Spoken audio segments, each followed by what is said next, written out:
हरे Krishna. Good morning. ओम नमो भगवते वासुदेवाय। ओम नमो भगवते वासुदेवाय। ओम नमो भगवते वासुदेवाय। त्वमज्ञानतिमिरान्धस्य ज्ञानाञ्जनशलाकया चक्षुरुन्मीलितं येन तस्मै श्रीगुरवे नमः। श्रीचैतन्यमनोभीष्टं स्थापितं येन भूतले स्वयं रूपा कथा मह्यं ददाति स्वपदान्तिकम्। वन्देऽहं श्रीगुरो श्रीयुतः पदकमलं श्रीगुरून् वैष्णवांश्च श्रीरूपं साग्रजातं सह गणरघुनाथान्वितं तं तदेवं साद्वैतं सवधूतं परिजनसहितं कृष्णचैतन्यदेवां श्रीराधा कृष्णपादान् सह गणललिता श्रीविशाखान्वितांश्च। हे कृष्णा करुणा सिन्धो दीनबन्धो जगत्पते गोपेश गोपिकान्ता राधाकान्त नमोऽस्तुते। तप्तकाञ्चन गौराङ्गी राधे वृन्दावनेश्वरी वृषभानुसुते देवी प्रणमामि हरिप्रिये। वाञ्छाकल्पतरुभ्यश्च कृपासिन्धुभ्य एव च पतितानां पावनेभ्यो वैष्णवेभ्यो नमो नमः। नमो विष्णुपादाय कृष्णप्रेष्ठाय भूतले श्रीमते भक्तिवेदान्त स्वामिनिति नामिने। नमस्ते सारस्वते देवे गौरवाणी परिचारिणे निर्विशेष शून्यवादी पाश्चात्य देशताने। जय श्री कृष्ण चैतन्य प्रभु नित्यानंद श्रीद्वैत गदाधर श्रीवासादि गौर भक्तवृंद। हरे कृष्णा कृष्ण कृष्ण हरे हरे हरे राम राम राम हरे हरे। नमो विष्णुपादाय कृष्णप्रेष्ठाय भूतले श्रीमते भक्तिवेदान्त स्वामिनिति नामिने।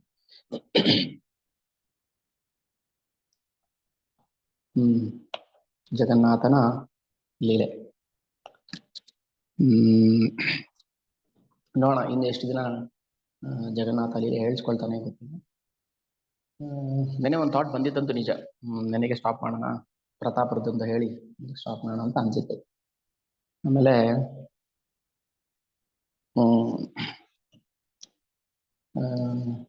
ನನಗೆ ಅನಿಸ್ತು ಇಲ್ಲ ಈಗ ಸ್ಟಾಪ್ ಮಾಡೋದು ಬೇಡ, ಇನ್ನೂ ಇದೆ ಟೇಸ್ಟ್ ಒಳಗಿಂದ ನಮಗೆ ಇನ್ನು ತೆಗಿಬೇಕು.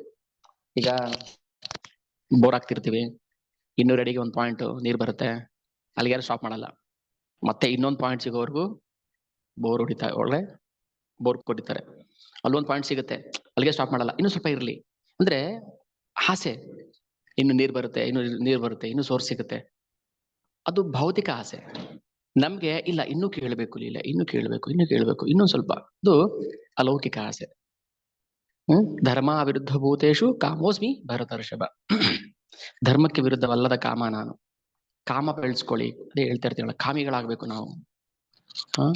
ಎಂತ ಕಾಮಿಗಳಾಗ್ಬೇಕು? ಭಗವಂತನ ಕಥೆ ಕೇಳಬೇಕು, ಭಗವಂತನ ಬಗ್ಗೆ ಮಾತಾಡ್ಬೇಕು, ಭಗವಂತನ ನಾಮ ಹೇಳಬೇಕು, ಈ ತರ ಕಾಮಿ. ಧರ್ಮ ಅವಿರುದ್ಧ ಭೂತೇಶು ಕಾಮೋಸ್ಮಿ ಭರತರ್ಷಭ. ಕಾಮೋಸ್ಮಿ, ನಾನು ಕಾಮ ಆಗಿದ್ದೀನಿ, ನಾನೇ ಕಾಮ. ಆದ್ರೆ ಧರ್ಮ ಅವಿರುದ್ಧ, ಧರ್ಮಕ್ಕೆ ವಿರುದ್ಧವಲ್ಲದ ಕಾಮ ನಾನು. ನಮಗೆ ನಮ್ಮಲ್ಲೇ ಆಸೆ ಬೆಳೆಯುತ್ತೆ, ನಮ್ಮಲ್ಲೇ ಕಾಮ ಬೆಳೆಯುತ್ತೆ, ಭಗವಂತನ ಕತೆ ಕೇಳಬೇಕು ಅನ್ನೋ ಆಸೆ ಬರುತ್ತೆ. ಸೊ ಹಾಗೆ ಕಂಟಿನ್ಯೂ ಮಾಡೋಣ. ಓಕೆ, ಎಷ್ಟು ದಿನ ಆಗುತ್ತೆ ಅಷ್ಟು ದಿನ ಕಂಟಿನ್ಯೂ ಮಾಡೋಣ. ಇನ್ನು ಹೆಚ್ಚು ಹೆಚ್ಚು ಜನಕ್ಕೆ ಆಸಕ್ತಿ ಬರಬೇಕು. ಆಸಕ್ತಿ ಕುಂದು ಹೋಗ್ಬಾರ್ದು. ನನಗನ್ಸುತ್ತೆ ಯಾವತ್ತು ಆಸಕ್ತಿ ಕಡಿಮೆ ಆಯ್ತು ಅಂತ ಅನ್ಸುತ್ತೆ, ಯಾವತ್ತು ನಾನು ಸ್ಟಾಪ್ ಮಾಡ್ಬಿಡ್ತೀನಿ. ನನಗಲ್ಲ, ಕೇಳೋರ್ಗೆ. ನಮಗೆ ಕಡಿಮೆ ಆಗೋದಿಲ್ಲ, ನಾವು ಇನ್ನೂ ಹೇಳ್ಬೇಕಂತ ಅನಿಸ್ತಿರುತ್ತೆ. ಕೇಳೋರ್ಗೂ ಕಮ್ಮಿ ಏನಾಗಲ್ಲ. ಸ್ಟ್ರೆಂತ್ ಇವತ್ತು ಎಷ್ಟು 58 ಇದಾರ? ಓಕೆ, ಸೊ 82 ಇಂದ 58 ವರೆಗೂ ಬಂದಿದ್ದಾರೆ ಅಂದ್ರೆ ನೋಡೋಣ. ಸ್ವಲ್ಪ ದಿನಕ್ಕೆ ನಾವು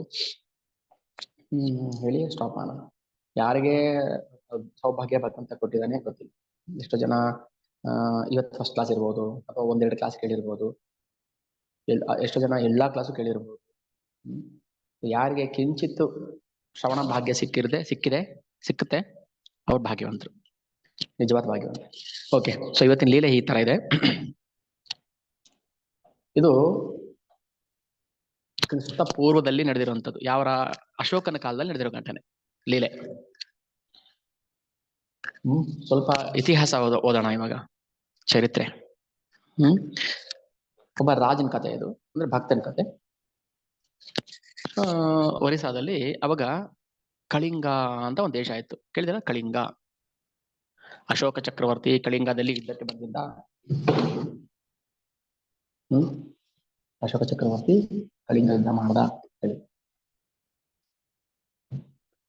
ಒರಿಸ್ಸಾದಲ್ಲಿ ಒಬ್ಬ ರಾಜ ಭಕ್ತ, ಅವನ ಹೆಸರು ಮದನ್ ಮೋಹನ್ ದೇವ. ಕೃಷ್ಣ ಹೆಸರು ಮದನ್ ಮೋಹನ್ ದೇವ. ಅವನು ಕಳಿಂಗ ದೇಶದ ರಾಜ. ಅವರು ವಂಶಸ್ಥರೆಲ್ಲಾನು ಭಕ್ತಿನಲ್ಲಿದ್ದವ್ರೆ. ಓಕೆ, ವೈಷ್ಣವಿಸಮ್ ಅವರು, ವೈಷ್ಣವ ಪರಂಪರೆಯವರು. ಯಾರು? ಮದನ ಮೋಹನನ ತಂದೆ ಮತ್ತೆ ತಾತ ಚೋಳ ಗಂಗದೇವ, ವೀರ ಗಂಗದೇವ, ಮದನ ಮೋಹನ ದೇವ, ಇವರೆಲ್ಲ ವೈಷ್ಣವ ಪಂಥದ ಭಕ್ತರು. ಒಂದ್ಸಲ ರಾಜ ಅಶೋಕ ಚಕ್ರವರ್ತಿ ಕಳಿಂಗ ಯುದ್ಧಕ್ಕೆ ಬರ್ತಾನೆ. ಅದೆಲ್ಲ ನಾವು ಕೇಳಿದೀವಲ್ಲ. ಬಟ್ ಲೀಲೆ ಬಗ್ಗೆ ಯಾರಾದ್ರು ಹೇಳಿದ್ರಾ ಸಮಾಜದಲ್ಲಿ? ಏನಾಯ್ತು ಲೀಲೆ ಹೇಳಿದ್ರ? ಇಲ್ಲ, ಲೀಲೆ ಕಟ್. ನಮಗೆ ಯುದ್ಧ ಮಾತ್ರ ಬೇಕು. ಅಶೋಕ ಚಕ್ರವರ್ತಿ ಯುದ್ಧ ಮಾಡ್ದ, ಕಳಿಂಗ ಯುದ್ಧ ಆದ್ಮೇಲೆ ಅವನಿಗೆ ಮನಸ್ಸು ಪರಿವರ್ತನೆ ಆಯ್ತು, ಬುದ್ಧ ಧರ್ಮವನ್ನು ಸ್ವೀಕಾರ ಮಾಡ್ದ, ಕೇಳಿದೀವಿ ನಾವು ಇದೆಲ್ಲ. ಅಷ್ಟೇ ಅಲ್ಲ, ಮುಂದಕ್ಕೆ ಏನಾಯ್ತು ಅನ್ನೋದನ್ನ ಭಕ್ತರು ಮಾತ್ರ ಹೇಳೋಕ್ ಸಾಧ್ಯ, ಭಕ್ತರು ಮಾತ್ರ ಕಾಣಿಸುತ್ತೆ ಅದು. ಇತಿಹಾಸಕಾರರಿಗೆ, ಚರಿತ್ರೆಕಾರರಿಗೆ ಬರೀ ಇತಿಹಾಸ ಮಾತ್ರ ಕಾಣಿಸುತ್ತೆ. ಏನಾಯ್ತು, ಎಷ್ಟಕ್ಕಾಯ್ತು ಅಷ್ಟೇ. ಮುಂದೆ ಏನಾಯ್ತು ಗೊತ್ತಿಲ್ಲ. ಮುಂದೆ ಏನಾಯ್ತು ಅದನ್ನ ನಾವು ಹೇಳ್ತೀವಿ. ಈಗ ಯುದ್ಧ ಆಗೋದು ಗೊತ್ತು. ಅಶೋಕ ಚಕ್ರವರ್ತಿ ಕಳಿಂಗ ಯುದ್ಧಕ್ಕೆ ಬಂದ. ಯಾಕೆ ಮನಸ್ಸು ಪರಿವರ್ತನೆ ಆಯ್ತು ಅವನಿಗೆ? ಏನ್ ಮೊದಲನೇ ಸಲ ರಕ್ತ ನೋಡಿದ್ನ ಅಶೋಕ? ಇಲ್ಲ, ಎಷ್ಟೋ ಲೀಟರ್ ಗಟ್ಟಲೆ ರಕ್ತ ನೋಡ್ಬಿಟ್ಟಿದ್ದ. ಅಶೋಕ ಕಳಿಂಗ ಯುದ್ಧಕ್ಕೆ ಬರ್ತಾನೆ. ಕಳಿಂಗ ಯುದ್ಧಕ್ಕೆ ಬಂದಾಗ ಅವಾಗ ಬೌದ್ಧ ಧರ್ಮ ತುಂಬಾ ಪ್ರಚಾರದಲ್ಲಿತ್ತು, ತುಂಬಾ ಉತ್ತುಂಗದಲ್ಲಿತ್ತು ಬೌದ್ಧ ಧರ್ಮ. ಸನಾತನ ಧರ್ಮವನ್ನ ಕೈ ಬಿಟ್ಬಿಟ್ರು. ಯಾಕೆ ಬಂದ ಬುದ್ಧ? ಅದೊಂದು ಬೇರೆ ಲೀಲೆ, ಇವಾಗ ನಾನು ಅದನ್ನ ಹೇಳೋದಿಲ್ಲ.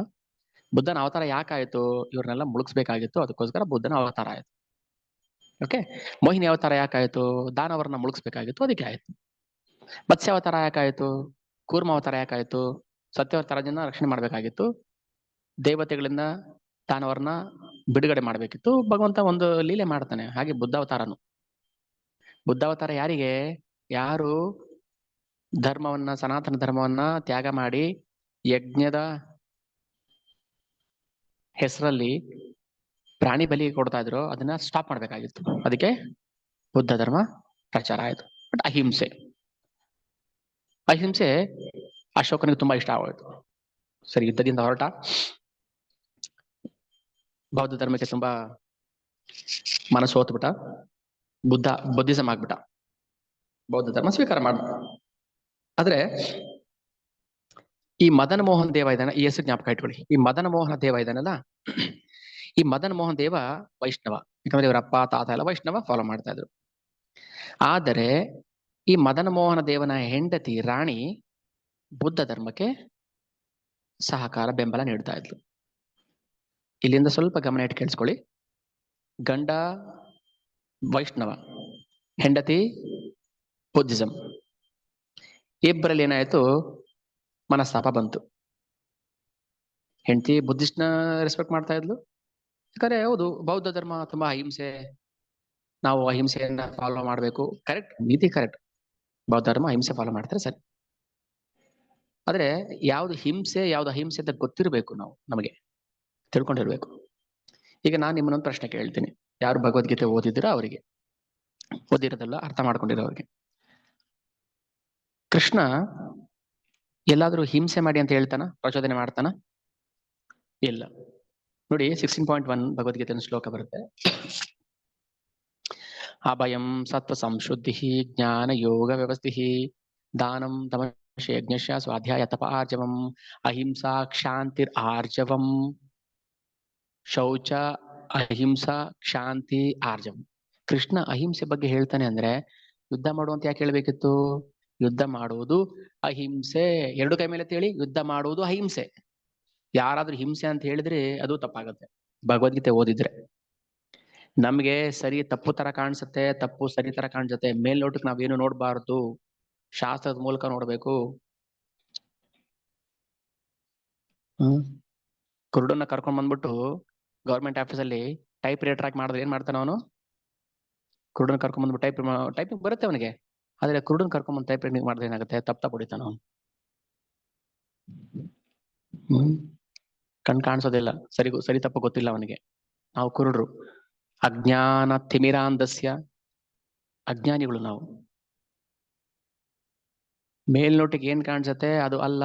ಕೃಷ್ಣ ಯಾವತ್ತೂ ಅಹಿಂಸೆ ಮಾಡಿ ಅಂತ ಹೇಳಿಲ್ಲ, ಹಿಂಸೆ ಮಾಡಿ ಅಂತ ಹೇಳಿಲ್ಲ. ಅಹಿಂಸೆಯನ್ನೇ ಪ್ರಚಾರ ಮಾಡಿದ್ದು, ಅದಕ್ಕೆ ಯುದ್ಧ ಮಾಡು ಅಂತ ಹೇಳಿದ್ದು. ಸ್ಟೇಟ್ಮೆಂಟ್ ಕಾಂಟ್ರಡಿಕ್ಷನ್ ತರ ಕಾಣಿಸುತ್ತೆ ಅಲ್ವಾ? ಆದ್ರೆ ಸ್ಟೇಟ್ಮೆಂಟ್ ಕರೆಕ್ಟ್ ಆಗಿದೆ, ಪಕ್ಕ 100%. ಕೃಷ್ಣ ಅಹಿಂಸಾವಾದಿ, ಅದಕ್ಕೋಸ್ಕರ ಯುದ್ಧ ಮಾಡು ಅಂತ ಹೇಳಿದ್ದು. ಕೃಷ್ಣ ಹಿಂಸಾವಾದಿ ಆಗಿದ್ರೆ ಯುದ್ಧ ಬೇಡ ಅಂತ ಹೇಳ್ತಾ ಇದ್ದ. ಎಕ್ಸಾಂಪಲ್ ಗಾಂಧಿ. ಮೇಲ್ನೋಟಿಗೆ ಹೆಂಗ್ ಕಾಣಿಸುತ್ತೆ? ಉಲ್ಟಾ ಕಾಣಿಸುತ್ತಲ್ವಾ? ಹೌದು. ತಾವು ತಲೆ ಕೆಳಗಡೆ ಮುಂದೆ ನಿಂತ್ಕೊಂಡ್ರೆ ಉಲ್ಟಾನೇ ಕಾಣಿಸುತ್ತೆ. ಕೃಷ್ಣ ಅಹಿಂಸಾವಾದಿ, ಬೇರೆಯವರು ಹಿಂಸಾವಾದಿಗಳು. ಯಾಕೆ? ಅವ್ರು ಯುದ್ಧ ಬೇಡ ಅಂದ್ರು. ಅದಕ್ಕೆ ಕನ್ಕ್ಲೂಷನ್ ಏನು? ಯುದ್ಧ ಮಾಡಿ ಅಂತ ಆಯ್ತು. ಆದರೆ ತಸ್ಮಾತ್ ಸರ್ವೇಷು ಕಾಲೇಶು ಮಾಂ ಅನುಸ್ಮರ ಯುದ್ಧ ಚ. ಯುದ್ಧ ಮಾಡ್ಬೇಕಪ್ಪ, ಆದ್ರೆ ಹೇಗ್ ಮಾಡ್ಬೇಕು? ತಸ್ಮಾತ್ ಸರ್ವೇಷು ಕಾಲೇಶು ಮಾಂ ಅನುಸ್ಮರ ಯುದ್ಧ ಚ. ಕೃಷ್ಣ ಪ್ರಜ್ಞೆಯಲ್ಲಿ ಮಾಡ್ಬೇಕು. ಅನುಸ್ಮರ ಅಂದ್ರೆ ಸ್ಮರಣೆ. ಕೃಷ್ಣನನ್ನ ಸ್ಮರಣೆ ಮಾಡದೆ ನೀವು ಏನೇ ಮಾಡಿದ್ರು ಅದು ಪಾಪ, ಹಿಂಸೆ. ಇವಾಗ ಇಲ್ಲಿ ಗೊತ್ತಾಗುತ್ತೆ ನಮ್ಗೆ ಯಾವ್ದು ಹಿಂಸೆ ಯಾವ್ದು ಪಾಪ ಅಂತ. ಇಲ್ಲಿವರೆಗೂ ಅರ್ಥ ಆಯ್ತಾ? ಕೃಷ್ಣ ಹೇಳಿದ್ದ ಹಿಂಸೆನೋ ಅಹಿಂಸೆನೋ? ಅಹಿಂಸೆ. ಅರ್ಜುನ ಯುದ್ಧ ಬೇಡ ಅಂದ, ಅದೇನು ಗೊತ್ತಾ? ಹಿಂಸೆ. ನೀನು ಯುದ್ಧ ಮಾಡದೆ ಹೋದರೆ ಏನಾಗುತ್ತೆ ಗೊತ್ತಾ? ಮುಂದಿನ ಜನಾಂಗ, ನಾವು, ನೀವು, ನಮ್ಮ ಮಕ್ಕಳು, ನಮ್ಮ ಮೊಮ್ಮಕ್ಕಳು ಎಲ್ಲರೂ ಅನೈತಿಕ ಸಂತಾನ ಆಗ್ತಾ ಇದ್ರು. ಯಾರು ತಂದೆ ತಾಯಿಗೆ ಹುಟ್ಟತಿರ್ಲಿಲ್ಲ ಮಕ್ಕಳುಗಳು. ಒಪ್ಕೋತಿದ್ರ ಇದನ್ನ? ಒಪ್ಕೋತಿದ್ರ? ಒಪ್ಕೋಬೇಕು, ಒಪ್ಕೊಳ್ಳೇಬೇಕು. ಕಣ್ಣು ಮುಂದೆ ಭೀಷ್ಮ ದ್ರೋಣ ಇದ್ದಾಗಲೇನೆ ತನ್ನ ಮನೆ ಹೆಣ್ಮಗಳನ್ನೇ ಬಲಾತ್ಕಾರ ಮಾಡಿದಂತ ಮೂರ್ಖ ಅವನೇನಾದ್ರೂ ರಾಜ ಆಗಿದ್ರೆ ಪಕ್ಕದ ಮನೆಯವ್ರನ್ನ ಬಿಡ್ತಾ ಇದ್ನ? ಬಿಡ್ತಿದ್ನ?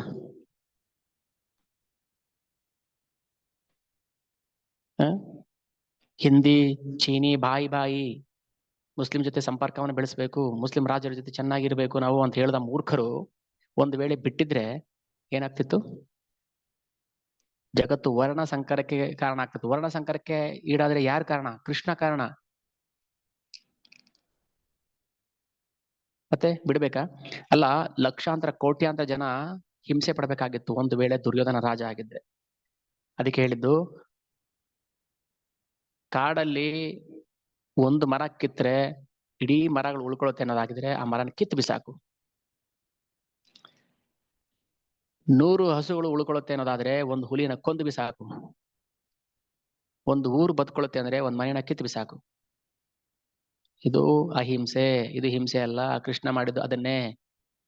ಈ ಒಂದು 18 ಅಕ್ಷೋಣಿ ಸೈನ್ಯನ ಕಿತ್ತು ಬಿಸಾಕಿದ್ರೆ ಮುಂದೆ ಬರುವಂತ ಕೋಟ್ಯಾಂತರ ಜನರು, ನಾವು ನೀವೆಲ್ಲ ಧರ್ಮದ ದಾರಿಯಲ್ಲಿ ನಡಿಬೋದಿತ್ತು. ಇಲ್ಲ ಏನಾಗ್ತಾ ಇತ್ತು?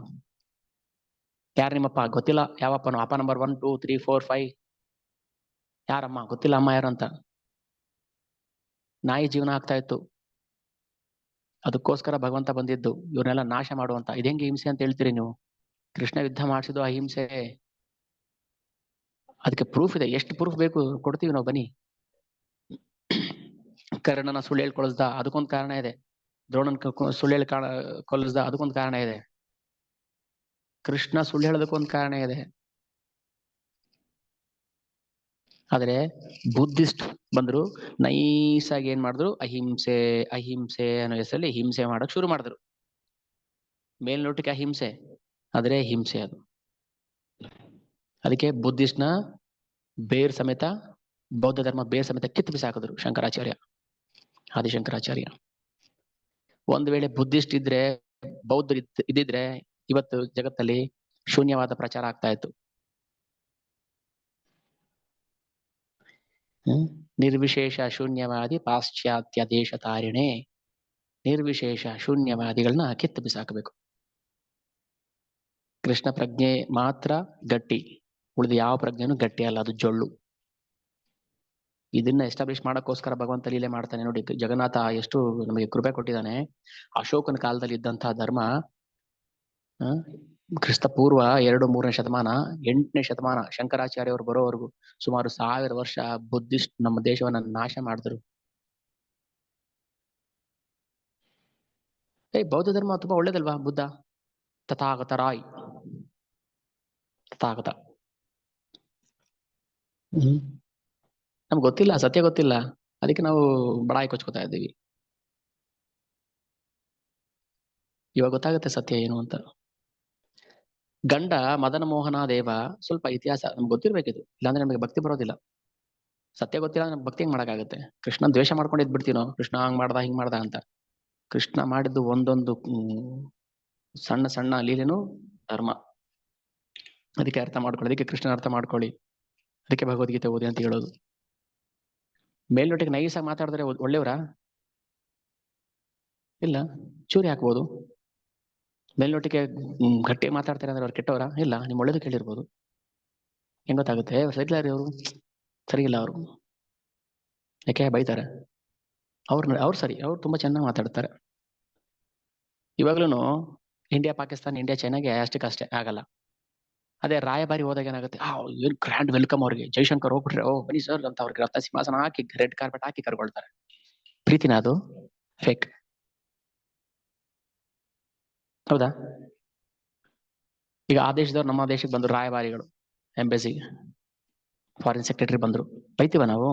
ಇಲ್ಲ, ಪ್ರೀತಿಯಿಂದನೇ ಕರ್ಕೊಳ್ತೀವಿ ಅವ್ರನ್ನ. ಆದ್ರೆ ಮೇಲ್ನೋಟಕ್ಕೆ ಪ್ರೀತಿ ತರ ಕಾಣಿಸುತ್ತೆ, ಒಳಗಡೆ ದ್ವೇಷ ಇರುತ್ತೆ. ಆದ್ರೆ ಕೃಷ್ಣ ಹಂಗ್ ಮಾಡಲ್ಲ. ಏನಿದೆ ಅದು ಓಪನ್ ಆಗಿ ಅಷ್ಟೇನೆ, ಬೈಯೋದು ಅಷ್ಟೇನೆ, ಹೊಗಳೋದು ಅಷ್ಟೇನೆ. ಯಾವ ಸರಿ ಅದು ಹೊಗಳ್ತಾನೆ, ಯಾವ ಸರಿ ಧರ್ಮ ಭೀಮನಿಗೆ ಬೈತಾನೆ ಕೃಷ್ಣ, ಏನಯ್ಯ ನೀನು ಸುಮ್ನೆ ದೇಹ ಬೆಳೆಸಿದ, ಬುದ್ಧಿ ಇಲ್ಲ ನಿನಗೆ ಅಂತಾನೆ. ವಯಸ್ಸಲ್ಲಿ ದೊಡ್ಡವನೇ ಇರ್ಬೋದು ಭೀಮ, ಅಂದ್ರೆ ಹೇಳೋ ರೀತಿ. ಓಕೆ, ಅಲ್ಲಿಗೆ ಬಿಡಿ. ಇವಾಗ ವಾಪಸ್ ಬರೋಣ ಅಲ್ಲಿಗೆ. ರಾಜ ಮದನ ಮೋಹನ್ ದೇವ ವೈಷ್ಣವ, ಅವನ ಹೆಂಡತಿ ಬುದ್ಧಿಸ್ಟ್. ಯಾಕೆ? ಅದು ಪಾತ್ ಆಫ್ ಟ್ರೂತ್ಫುಲ್ನೆಸ್, ಅವ್ರು ಸತ್ಯದ ದಾರಿಲಿದ್ದಾರೆ, ಅಹಿಂಸೆ ದಾರಿಲಿದ್ದಾರೆ ಅಂತ ಅವಳಿಗೆ ನಂಬಿಕೆ. ಅವ್ರು ಯಾವ ಇಂದ್ರಿಯ ತೃಪ್ತಿಗೂ ಆಸೆ ಪಡೋದಿಲ್ಲ, ತುಂಬಾ ತಪಸ್ಸೆ ಮಾಡ್ತಾರೆ ಅವರು ಅಂತ ಹೇಳಿ ರಾಣಿ ಆ ಬುದ್ಧನ ಜೀವನವನ್ನ ಎಕ್ಸಾಂಪಲ್ ತಗೊಳ್ತಾರೆ. ನೋಡಿ, ಬುದ್ಧ ಎಲ್ಲವನ್ನು ಬಿಟ್ಟ. ಅರೆ ಬುದ್ಧ ಭಗವಂತನ ಅವತಾರ, ಅವನ್ ಬಿಟ್ಟು ಯಾಕೆ ಅದನ್ನ ತೋರಿಸ್ತಾನೆ?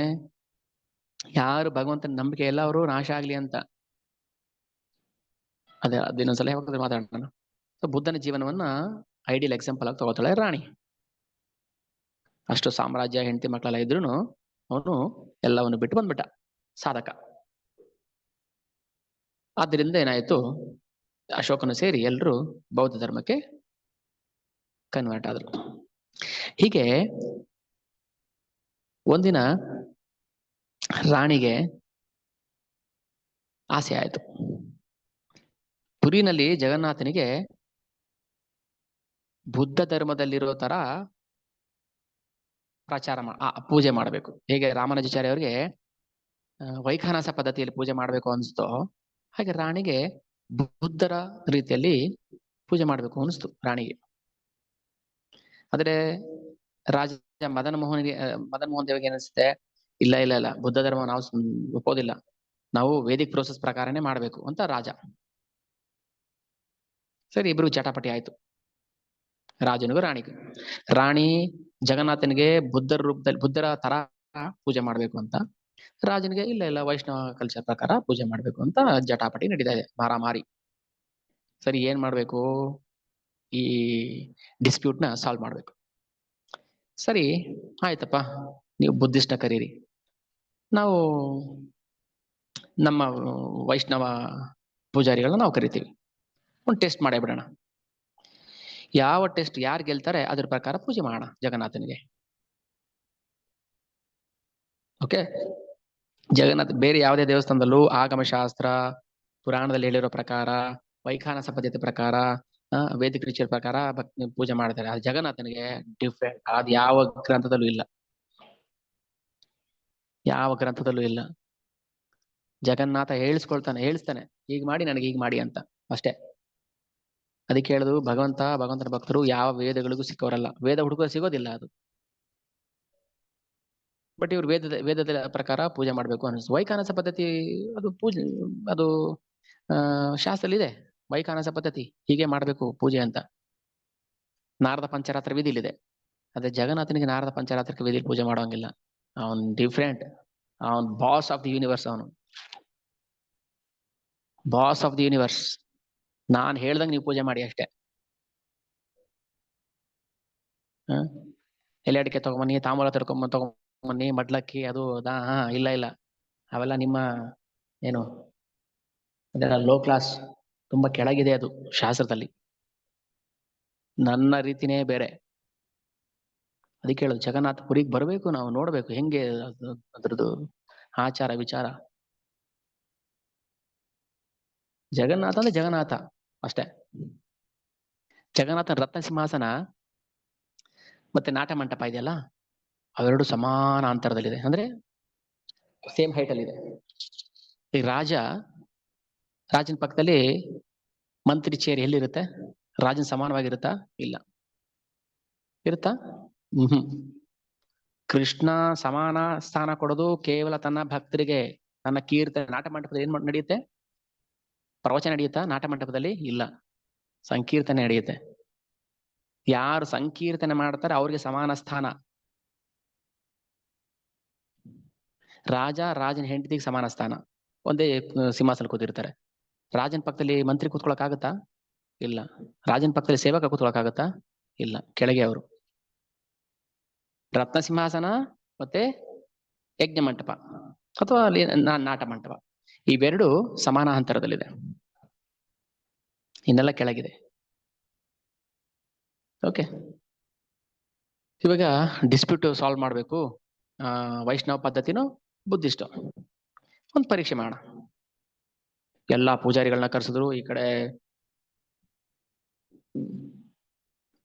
ಕಡೆ ಬುದ್ಧಿಸ್ಟು,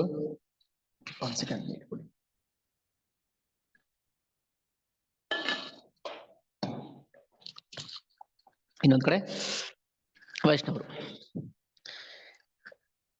ಯಾರು ಸೋಲ್ತಾರೆ ಅವ್ರನ್ನ ಗೆದ್ದವರು ಓಡಿಸ್ಬೇಕು, ದೇಶ ಬಿಟ್ಟು ಜಾಗ ಖಾಲಿ ಮಾಡಿಸ್ಬೇಕು. ಸರಿ, ಇದು ಪಂಥಾಹ್ವಾನ ಪಂದ್ಯ, ಓಕೆನಾ? ಇದು ರೂಲ್ಸ್. ಸರಿ, ಒಂದಿನ ಇಬ್ಬರಿಗೂ ಡೇಟ್ ಫಿಕ್ಸ್ ಮಾಡಿದ್ರು, ಬಂದ್ರು. ಎಲ್ಲಿಗೆ ಬಂದ್ರು? ಪುರಿನಲ್ಲಿ ಗ್ರ್ಯಾಂಡ್ ರೋಡ್ ಇದೆ, ಗೊತ್ತಾ? ಗ್ರ್ಯಾಂಡ್ ರೋಡ್, ಯಾಕಂದ್ರೆ ಬಾಸ್ ಅಲ್ಲೇ ಬರೋದು. ಯಾವ boss? J boss, Jagannath boss. D boss ಅಲ್ಲ, J boss. So Jagannath boss ಬಂದ್ರೆ ಗ್ರ್ಯಾಂಡ್ ರೋಡ್ ಅಲ್ಲಿ ಲಕ್ಷಾಂತರ ಜನ, ಬರೀ ಮನುಷ್ಯರಷ್ಟೇ ಅಲ್ಲ, ದೇವತೆಗಳು. ನಮ್ ಬಾಸ್ ಬಂದ್ರೆ ಹೆಂಗೆ? ನಮ್ ಬಾಸ್ ಆಚೆ ಬಂದ್ರೆ ಬರೀ ಜನರು ಅಷ್ಟೇ ಅಲ್ಲ, ದೇವತೆಗಳು. ಬ್ರಹ್ಮ ಬರ್ತಾರೆ ಅಲ್ಲಿಗೆ, ಶಿವ ಬರ್ತಾರೆ, ರುದ್ರ, ಆದಿತ್ಯರುಗಳು, ಇಂದ್ರ, ಚಂದ್ರ, ಎಲ್ಲಾ ದೇವತೆಗಳು ಬರ್ತಾರೆ. ಏನಕ್ಕೆ? ಜಗನ್ನಾಥನ ರಥ ಎಳೆಯೋದಕ್ಕೆ, ಬಾಸ್ ರಥ ಎಳೆಯೋದಕ್ಕೆ. ಸೊ ಗ್ರ್ಯಾಂಡ್ ರೋಡ್ ಅಲ್ಲಿ ಒಂದು ಪಂದ್ಯ ಶುರು ಆಯ್ತು. ಫುಲ್ ಪ್ಯಾಕ್ ಆಗಿದ್ದಾರೆ, ಸಾವಿರಾರು ಲಕ್ಷಾಂತರ ಜನ. ಯಾರು ಗೆಲ್ಬಹುದು ಅಂತ ಕುತೂಹಲ. ಪಂದ್ಯ ಶುರು ಆಯ್ತು. ಒಂದ್ ಕಡೆ ರಾಜ ಸಿಂಹಾಸನ ಕೂತಿದ್ದಾನೆ. ಸಿಂಹದ್ವಾರ ಇದೆಯಲ್ಲ, ಸಿಂಹದ್ವಾರ ಅಂದ್ರೆ ಎಂಟ್ರಿ, ಈಸ್ಟ್ ಗೇಟ್. ಜಗನ್ನಾಥನಿಗೆ 4 ಗೇಟ್ ಇದೆ, ಪೂರ್ವ, ಪಶ್ಚಿಮ, ಉತ್ತರ, ದಕ್ಷಿಣ. ಸಿಂಹ, ಗಜ, ಅಶ್ವ. ಇನ್ನೊಂದೇನು? ಓಕೆ, 4 ಗೇಟ್ ಇದೆ. ಸಿಂಹದ್ವಾರದಲ್ಲಿ ರಾಜ ಕೂತಿದ್ದಾನೆ. ಪಂದ್ಯ ಶುರು ಆಯ್ತು. ಕುತೂಹಲ. ಪಂದ್ಯ ಏನಂದ್ರೆ, ಯಾರು ಗೆಲ್ತಾರೆ ಅವ್ರು ಹೇಳೋ ಪ್ರಕಾರ ಜಗನ್ನಾಥನಿಗೆ ಪೂಜೆ ಮಾಡ್ಬೇಕು, ಸೋತವ್ರನ್ನ ಓಡಿಸ್ಬೇಕು. ಇವ್ರಿಗೇನಂದ್ರೆ ನಮ್ಗೆ ಬುದ್ಧ ಅಂದ್ರೆ ಜಗನ್ನಾಥ, ಬುದ್ಧ ಒಂದೇ, ಹೌದು, ಬುದ್ಧ ಅವತಾರದಲ್ಲಿ ಒಂದು. ಆದ್ರೆ ಬುದ್ಧನ ಅವತಾರದ ಉದ್ದೇಶ ಬೇರೆ, ಬೇರೆ ಬೇರೆ ಅವತಾರದ ಉದ್ದೇಶ ಬೇರೆ. ಹೌದು, ಕೃಷ್ಣನೇ ಬುದ್ಧನಾಗಿ ಬಂದಿದ್ದು, ಕೃಷ್ಣನೇ ಜಗನ್ನಾಥ, ಕೃಷ್ಣನೇ ಚೈತನ್ಯ ಮಹಾಪ್ರಭು, ಆದ್ರೆ ಉದ್ದೇಶ ಬೇರೆ ಬೇರೆ. ಒಂದ್ ಕಡೆ ವೇದಿಕ್ ಬ್ರಾಹ್ಮಣಸ್ ಇದ್ದಾರೆ, ಇನ್ನೊಂದ್ ಕಡೆ ಬುದ್ಧಿಸ್ಟ್ ಇದ್ದಾರೆ. ಸರಿ, ಅವರವರಲ್ಲೇ ಪಂದ್ಯ, ಅವರವರೇ ಮಾತಾಡ್ತಿದ್ದಾರೆ. ಸರಿ, ಏನಾಯ್ತು? ನಾವು ಸತ್ಯವನ್ನ ಫಾಲೋ ಮಾಡ್ತಾ ಇದ್ದೀವಿ, ನಾವು ಅಹಿಂಸೆಯನ್ನ ಫಾಲೋ ಮಾಡ್ತಾ ಇದ್ದೀವಿ ಅಂತ ಬುದ್ಧಿಸ್ಟು. ನಾವು ತಂತ್ರವಿದ್ಯೆಯಲ್ಲಿ ಪಾರಂಗತರು ಅಂತ ಈ ವೈಷ್ಣವ ಬ್ರಾಹ್ಮಣ, ತಾಂತ್ರಿಕರು. ತಾಂತ್ರಿಕ ಅಂದ್ರೆ ಆಗಮಶಾಸ್ತ್ರ, ತಂತ್ರ ಅಂದ್ರೆ ಆಗಮಶಾಸ್ತ್ರ, ನಿಗಮ ಅಲ್ಲ. ಆಗಮಶಾಸ್ತ್ರ ಪ್ರಕಾರ ಜಗನ್ನಾಥನಿಗೆ ಯಾವ ಆಗಮ ನಿಗಮ ಏನಿಲ್ಲ, ಅವನು ಬೇರೆ, ಅವನು ಡಿಫ್ರೆಂಟ್. ಸೊ ಹಾಗೆ ಆಗಮಶಾಸ್ತ್ರ ಪ್ರಕಾರ ವೈಷ್ಣವರು ನಾವು ತಾಂತ್ರಿಕ ಆಕ್ಟಿವಿಟಿಲಿ ನಾವು ಭಾಗಿಯಾಗಿರ್ತೀವಿ ಅಂತ ಇವರು. ಸರಿ, ರಾಜ ರಾಣಿ ಬಂದ್ರು, ಪಲ್ಲಕ್ಕಿಲ್ ಕೂತ್ಕೊಂಡು ಅನೌನ್ಸ್ಮೆಂಟ್ ನಡೆಯುತ್ತೆ. ಏನು ಪಂದ್ಯ ಅಂದ್ರೆ basic knowledge about past, present and future. ಪರೀಕ್ಷೆ ಬೇಸಿಕ್ ನಾಲೆಡ್ಜ್ ಏನು? ಭೂತ ಭವಿಷ್ಯ ವರ್ತಮಾನ. ವೇದಾಹಂ ಸಮತೀತಾನಿ ವರ್ತಮಾನಾನಿ ಚ ಅರ್ಜುನ, ಭವಿಷ್ಯಾಣಿ ಚ ಭೂತಾನಿ ಮಾಂ ತು ವೇದನ ಕಶ್ಚನ. ಕೃಷ್ಣನಿಗೆ ಮಾತ್ರ ಗೀತೆಯಲ್ಲಿ ಹೇಳ್ತಾನೆ, ನಾನ್ ಮಾತ್ರ ವೇದಾಹಂ ಗೊತ್ತು, ನನಗೆ ಎಲ್ಲ ಗೊತ್ತು. ಅರ್ಜುನಿಗೆ ಹೇಳ್ತಾನೆ ಕೃಷ್ಣ, ನನಗೆಲ್ಲ ಗೊತ್ತು, ವೇದಾಹಂ. ನಿಮ್ಗೆ ಏನ್ ಬೇಕು ಏನ್ ಬೇಡ, ನಿಮ್ಗೆ ಎಷ್ಟು ಕೊಡ್ಬೇಕು ಏನ್ ಕೊಡ್ಬೇಕು, ನಾವು ಹೋಗಿ ರಿಮೈಂಡ್ ಮಾಡೋಬೇಕಾಗಿಲ್ಲ, ಅಲಾರಾಮ್ ಕೊಡೋದು ಬೇಕಾಗಿಲ್ಲ. ಓ ಕೃಷ್ಣ, ನಿನ್ ಗೊತ್ತಿಲ್ಲ ನನಗೇನ್ ಕಷ್ಟ ಇದೆ ಅಂತ, ಗೊತ್ತು ಅವನಿಗೆ, ಅದಕ್ಕೆ ಬಂದಿದ್ದೀನಿ. ಅವೆಲ್ಲ ಹೇಳ್ಬಾರ್ದು ನಾವು, ಗೊತ್ತು ಅವನಿಗೆಲ್ಲಾನು. ವೇದಾಹಂ ಸಮತೀತಾನಿ. ಸೊ ಅದ್ರ ಪ್ರಕಾರ ಇಲ್ಲಿ ಪರೀಕ್ಷೆ ಶುರು ಆಯ್ತು. ಯಾರಿಗೆ ಭೂತ ಭವಿಷ್ಯ ವರ್ತಮಾನ ಗೊತ್ತಿದೆಯೋ ಚೆಕ್ ಮಾಡೋಣ. ಒಂದು ಪಾಟ್, ಒಂದು ಮಣ್ಣಿನ ಮಡಕೆ ತಂದ್ರು. ನೋಡಿ, ಪರೀಕ್ಷೆ ಜ್ಞಾಪಕ ಇಟ್ಕೊಳ್ಳಿ ಏನಂತ. ಯಾರು ಪರೀಕ್ಷೆ ಮಾಡ್ತಾ ಇರೋದು? ಕಿಂಗ್ ಮದನ್ ಮೋಹನ್ ದೇವ ಮತ್ತೆ ರಾಣಿ ಹೆಸೇನ್ ಕೊಟ್ಟಿಲ್ಲ, ರಾಣಿ. ಸರಿ, ಒಂದು ಪಾಟ್ ತಂದ್ರು. ಆ ಪಾಟ್ನ ಪೂರ್ತಿ ಮುಚ್ಚಿದ್ದಾರೆ. ರಾಜ ರಾಣಿ ಅನೌನ್ಸ್ ಮಾಡ್ತಾ, ಇಬ್ರಿಗೆ ಮಾತ್ರ ಗೊತ್ತು, ರಾಜ ರಾಣಿ ಮಾತ್ರ ಗೊತ್ತು, ಯಾರಿಗೂ ಗೊತ್ತಿಲ್ಲ ಅದ್ರೊಳಗೆ ಏನಿದೆ ಅಂತ. ಪಾಟ್ ಒಳಗೆ ಏನಿದೆ ಅಂತ ಗೊತ್ತಿಲ್ಲ ಯಾರಿಗೂ. ಯಾರು ಕರೆಕ್ಟ್ ಆಗಿ ಹೇಳ್ತಾರೋ ಅವ್ರು ಗೆದ್ದಂಗೆ, ಅವ್ರು ವಿನ್ನರ್. ಸೋತವರು ಈ ರಾಜ್ಯದಿಂದ ಹೊರಗೆ ಹೋಗ್ಬೇಕು. ಓಕೆನಾ?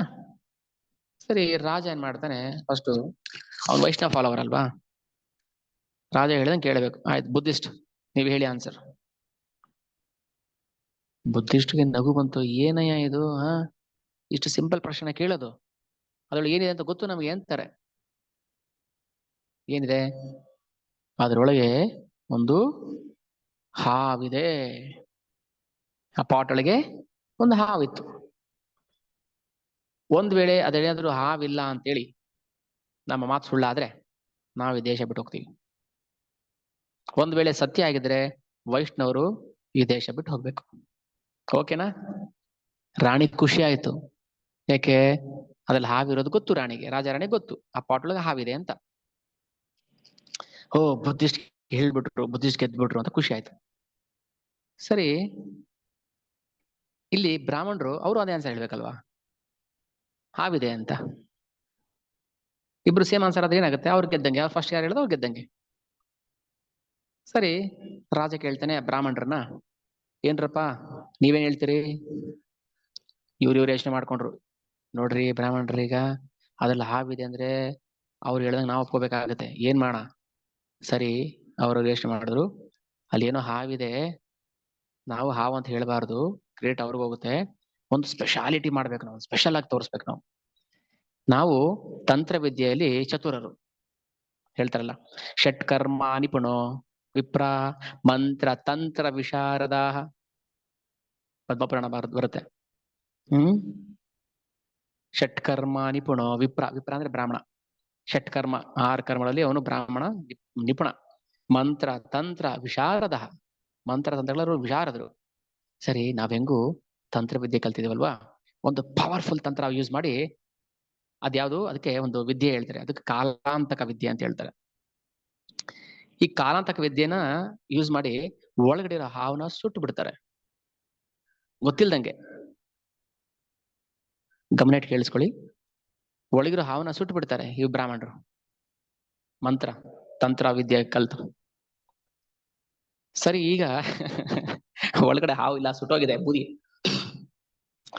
ಇವಾಗ ಹೇಳ್ತಾರೆ, ಓ ರಾಜ, ಅದ್ರೊಳಗೆ ಹಾವಿಲ್ಲ, ಅಲ್ಲಿರೋದು ಕೇವಲ ಬೂದಿ, ಬೇಕಾದ್ರೆ ಪರೀಕ್ಷೆ ಮಾಡ್ಕೊಳ್ಳಿ. ಬುದ್ಧಿಸ್ಟ್ಗೆ ಗಾಬರಿ ಆಯ್ತು. ಏನಯ್ಯ ಇದು, ಹಾವು ಅಂತ ಹೇಳಿ ನಾವ್ ಹೇಳಿದ್ರೆ ಬೂದಿ ಅಂತ ಹೇಳ್ತಾನೆ, ಹಾಗಾದ್ರೆ ನಾವೇ ಗೆದ್ವಿ ಅಂತ ಒಳೊಳಗೆ ಖುಷಿ ಪಡ್ತಿರ್ತಾರೆ. ಸರಿ ಎಲ್ಲ ಆಯ್ತು. ರಾಣಿ ಮುಂದೆ, ರಾಣಿಗೆ ಖುಷಿ ಆಯ್ತು. ಹಾ, ಅಲ್ಲಿರೋದು ಹಾವು, ನಮ್ಮವರೇ ಗೆದ್ರು, ಇವರು ಮಂಕು ಬೂದಿ, ಇವರು ಬೂದಿ ಅಂತ ಹೇಳ್ತಾ ಇದಾರೆ ಅಂತ ರಾಣಿ ಖುಷಿ ಆಯ್ತು. ಒಂದ್ ವೇಳೆ ಬ್ರಾಹ್ಮಣರು ನೀವೇ ತಪ್ಪಾದ್ರೆ ನೀವು ಇಲ್ಲಿಂದ ದೇಶ ಬಿಟ್ಟು ಹೋಗ್ಬೇಕು. ಒಳಗಡೆ ಅದರಿಂದ ಏನ್ ನಡೀತು ಗೊತ್ತಿಲ್ಲ ಯಾರಿಗೂ. ತಂತ್ರವಿದ್ಯೆ ಎಷ್ಟು ಸ್ಟ್ರಾಂಗ್ ಆಗಿದೆ ಗೊತ್ತಿಲ್ಲ, ಆಯ್ತಾ. ಸರಿ, ಎರಡು ಗ್ರೂಪ್ ಅವರು ಇವಾಗ ಪರಸ್ಪರ ಮಾತಾಡ್ಕೊಳ್ತಿದ್ದಾರೆ. ರಾಜ ಆ ಮಡಕೆನ ಓಪನ್ ಮಾಡಿ ನೋಡ್ತಾನೆ. ಅಲ್ಲಿ ಏನಿತ್ತು? ಹಾವು ಇಲ್ಲ, ಬೂದಿ ಇತ್ತು. ಈಗ ರಾಜ ಹೇಳ್ತಾನೆ, ನೋಡಿ ಬುದ್ಧಿಸ್ಟ್, ನೀವೇ ನೋಡ್ಕೊಳ್ಳಿ, ಹಾವಿಲ್ಲ ಇದರಲ್ಲಿ, ಇಲ್ಲಿ ಹಾವಿನ ಇಲ್ಲಿ ಬೂದಿ ಇದೆ. ಸೊ ರಾಜರು ಇವ್ರನ್ನ ಗೆದ್ರು ಅಂತ ಡಿಕ್ಲೇರ್ ಮಾಡಿದ್ರು. ಈಗ ಅವ್ರಿಗೆ ಅಲ್ಲ, ಬೌದ್ಧ ಧರ್ಮ ಅಂದ್ರೆ ಸತ್ಯ ಧರ್ಮ, ಸತ್ಯದ ಮಾತು, ತಥಾಗತ. ನಾವ್ ಹೇಳೋ ಮಾತು ಹೆಂಗ್ ಸುಳ್ಳಾಯ್ತು? ನಾವು ಸುಳ್ಳಿನ ಸತ್ಯ, ಸತ್ಯನ ಸುಳ್ಳು ಮಾಡುವಂತ ಬುದ್ಧಿ ಇಲ್ಲ ನಮ್ಗೆ. ಇದು ಹೇಗಾಯ್ತು? ಬ್ರಾಹ್ಮಣರು ಏನೋ ಮಾಡಿದ್ದಾರೆ. ರಾಜ ಹೇಳ್ತಾನೆ, ನೋಡಿಯಪ್ಪ, ಅದೆಲ್ಲ ಬೇಕಿಲ್ಲ. ಲಕ್ಷಾಂತರ ಜನ ಇದ್ದಾರೆ ಸಾಕ್ಷಿ, ಬ್ರಾಹ್ಮಣರು ಹೇಳಿರೋ ಮಾತು ನಿಜ ಆಗಿದೆ, ನೀವು ಒಪ್ಕೋಬೇಕು.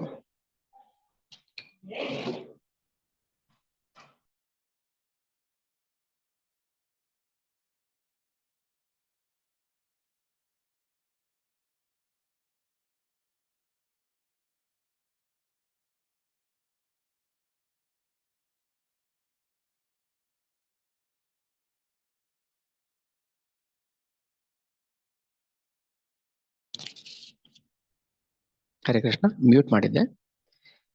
ಈಗ ಪಂದ್ಯ ಶುರು ಆಯ್ತು, ಸಾರಿ, ಪಂದ್ಯ ಮುಗಿತ್ತು. ಈಗ ರಾಜ ಹೇಳ್ತದಾನೆ, ನಮ್ಗೆ ಅದೆಲ್ಲ ಗೊತ್ತಿಲ್ಲ, ನೀವೀಗ ದೇಶ ಬಿಟ್ಟು ಹೋಗ್ಬೇಕು, ನಿಮ್ ಮಾತು ಸುಳ್ಳಾಗಿದೆ. ಈಗ ರಾಣಿ ಹೇಳ್ತಾಳೆ ರಾಜನಿಗೆ, ದಯವಿಟ್ಟು ಅವ್ರನ್ನ ಕ್ಷಮಿಸ್ಬಿಡಿ, ಅವ್ರದ್ದೇನು ತಪ್ಪಿಲ್ಲ, ಅವರು ಸದಾ ಸತ್ಯವನ್ನೇ ಹೇಳುವಂತವ್ರು. ಸತ್ಯ ಹೇಳ್ಬೇಕು, ಸರಿ, ಅದೇ ಹೇಳ್ತಾಳ ಮಹಾಭಾರತ, ಸತ್ಯ ಹೇಳ್ಬೇಕು ಅವ್ರಲ್ಲಿ, ಸರಿ, ಆದ್ರೆ ಉದ್ದೇಶ ಸರಿ ಇಲ್ಲ. ಉದ್ದೇಶ ಸರಿ ಇಲ್ಲದೆ ಸತ್ಯ ಹೇಳಬಾರದು.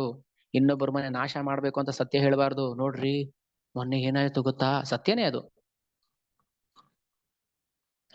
ಏನಾಯ್ತು ಗೊತ್ತಾ? ಪಕ್ಕದ ಮನೆಯಲ್ಲಿ ಮನೆ ನಾಶ ಮಾಡೋಕ್ಕೋಸ್ಕರ ಸತ್ಯ ಹೇಳಬಾರ್ದು. ಸತ್ಯ ಯಾವ್ದು ಅಂತ ಗೊತ್ತಿರ್ಬೇಕು ನಮ್ಗೆ. ಕೃಷ್ಣ ಹೇಳಿದ್ದು ಸತ್ಯ ಏನಂತ? ಓ ಧರ್ಮರಾಯ, ದ್ರೋಣಾಚಾರ್ಯ ಕೊಂದು ಬಿಡು. ನಮ್ಗೆ ಗೊತ್ತಿಲ್ಲ ಪರಿಣಾಮ ಏನಾಗತ್ತೆ, ಗೊತ್ತಿಲ್ಲ. ಪರಿಣಾಮ ಸರಿ ಇದ್ರೆ ಮಾತ್ರ ನೀವು ಸುಳ್ಳು ಹೇಳಿದ್ರು ಅದು ಸತ್ಯನೇ. ಕೃಷ್ಣ ಪ್ರಜ್ಞೆಗೆ ಬರ್ತಾರೆ ಅಂತ ಹೇಳಿ ಬೇಕಾದ್ರೆ ಒಂದು ಸುಳ್ಳು ಹೇಳಿ, ಅದು ಸತ್ಯ ಆಗತ್ತೆ. ಇದ್ದಂಗೆ ಹೇಳೋದಲ್ಲ ಸತ್ಯ. ಸತ್ಯಂ ಬ್ರೂಯಾತ್ ಪ್ರಿಯಂ ಬ್ರೂಯಾತ್ ನ ಬ್ರೂಯಾತ್ ಸತ್ಯಂ ಅಪ್ರಿಯಂ. ಅಪ್ರಿಯವಾದ ಸತ್ಯವನ್ನು ಹೇಳಬಾರ್ದು. ನೀವು ಕೃಷ್ಣ ಪ್ರಜ್ಞೆಗೆ ಬರ್ತೀರಾ ಅಂದ್ರೆ ಒಂದು ಸುಳ್ಳು ಹೇಳಿ, ಪರವಾಗಿಲ್ಲ. ಶಾಸ್ತ್ರ ಹೇಳುತ್ತೆ 1,000 ಸುಳ್ಳು ಹೇಳಿ ಮದುವೆ ಮಾಡಿ ಅಂತ. ಮದುವೆ ಮಾಡಿದ್ಮೇಲೆ ಏನಾದ್ರು ಕಿತ್ತೋಯ್ತೋ, ಆ 1,000 ಸುಳ್ಳು ಹೇಳಿದವ್ರಿಗೆ ಬರುತ್ತೆ ಕುತ್ತು. 1,000 ಸುಳ್ಳು ಹೇಳಿ ಮದುವೆ ಮಾಡ್ತಾರೆ ಅಂತ ಇಟ್ಕೊಳ್ಳಿ, ಮದುವೆ ಆದ್ಮೇಲೆ ಏನಾದ್ರು ಹೆಚ್ಚು ಕಮ್ಮಿ ಆಯ್ತು, ಹೇಳಿದವ್ರ ತಲೆ ಮೇಲೆ ಬರುತ್ತೆ. ನಾವು ಸತ್ಯಹರಿಶ್ಚಂದ್ರನ್ ತುಂಡು ಅಂತ ಹೇಳಿ ಸತ್ಯ ಹೇಳಿ ಕೊನೆಗೆ ನಾಶ ಆಯ್ತು. ಅದಕ್ಕೆ ಕೃಷ್ಣ ಹೇಳ್ತಾ ಇರೋದು, ಏನಾಗುತ್ತೆ ಪರಿಣಾಮ ನನಗೆ ಗೊತ್ತಿರುತ್ತೆ, ನಾನು ಏನ್ ಬೇಕಾದ್ರೂ ಹೇಳ್ಬೋದು, ನೀವು ಹೇಳೋಂಗಿಲ್ಲ. ಒಂದು ಸುಳ್ಳು ಹೇಳಿ ಕೃಷ್ಣ ಪ್ರಜ್ಞೆ ತರೋಕ್ ಸಾಧ್ಯತೆ ಅಂದ್ರೆ ಹೇಳ್ರಿ ಸುಳ್ಳು. Spiritual cheating. ಅದಕ್ಕೆ ಹೇಳುದು ಶಾಸ್ತ್ರವನ್ನ ಶ್ರವಣ ಮಾಡ್ಬೇಕು ನಾವು, ಈ ರಹಸ್ಯ ಎಲ್ಲ ತಿಳ್ಕೋಬೇಕು ನಾವು. ಭಗವದ್ಗೀತೆ ಹೇಳ್ತಾನೆ ಕೃಷ್ಣ, ಸತ್ಯ ಯಾವ್ದು ಸುಳ್ಳು ಯಾವ್ದು ಅಂತ.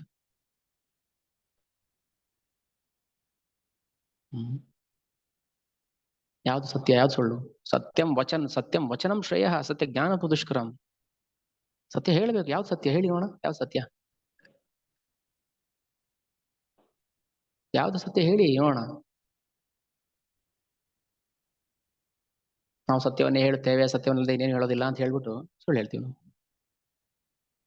ಪರಿಣಾಮ ಮುಖ್ಯ. ಪರಿಣಾಮ ಸರಿ ಇತ್ತು ಅಂದ್ರೆ ಸುಳ್ಳು ಹೇಳಿ. ಉದ್ದೇಶ ಸರಿ ಇತ್ತು ಅಂದ್ರೆ ಸುಳ್ಳು ಹೇಳಿ.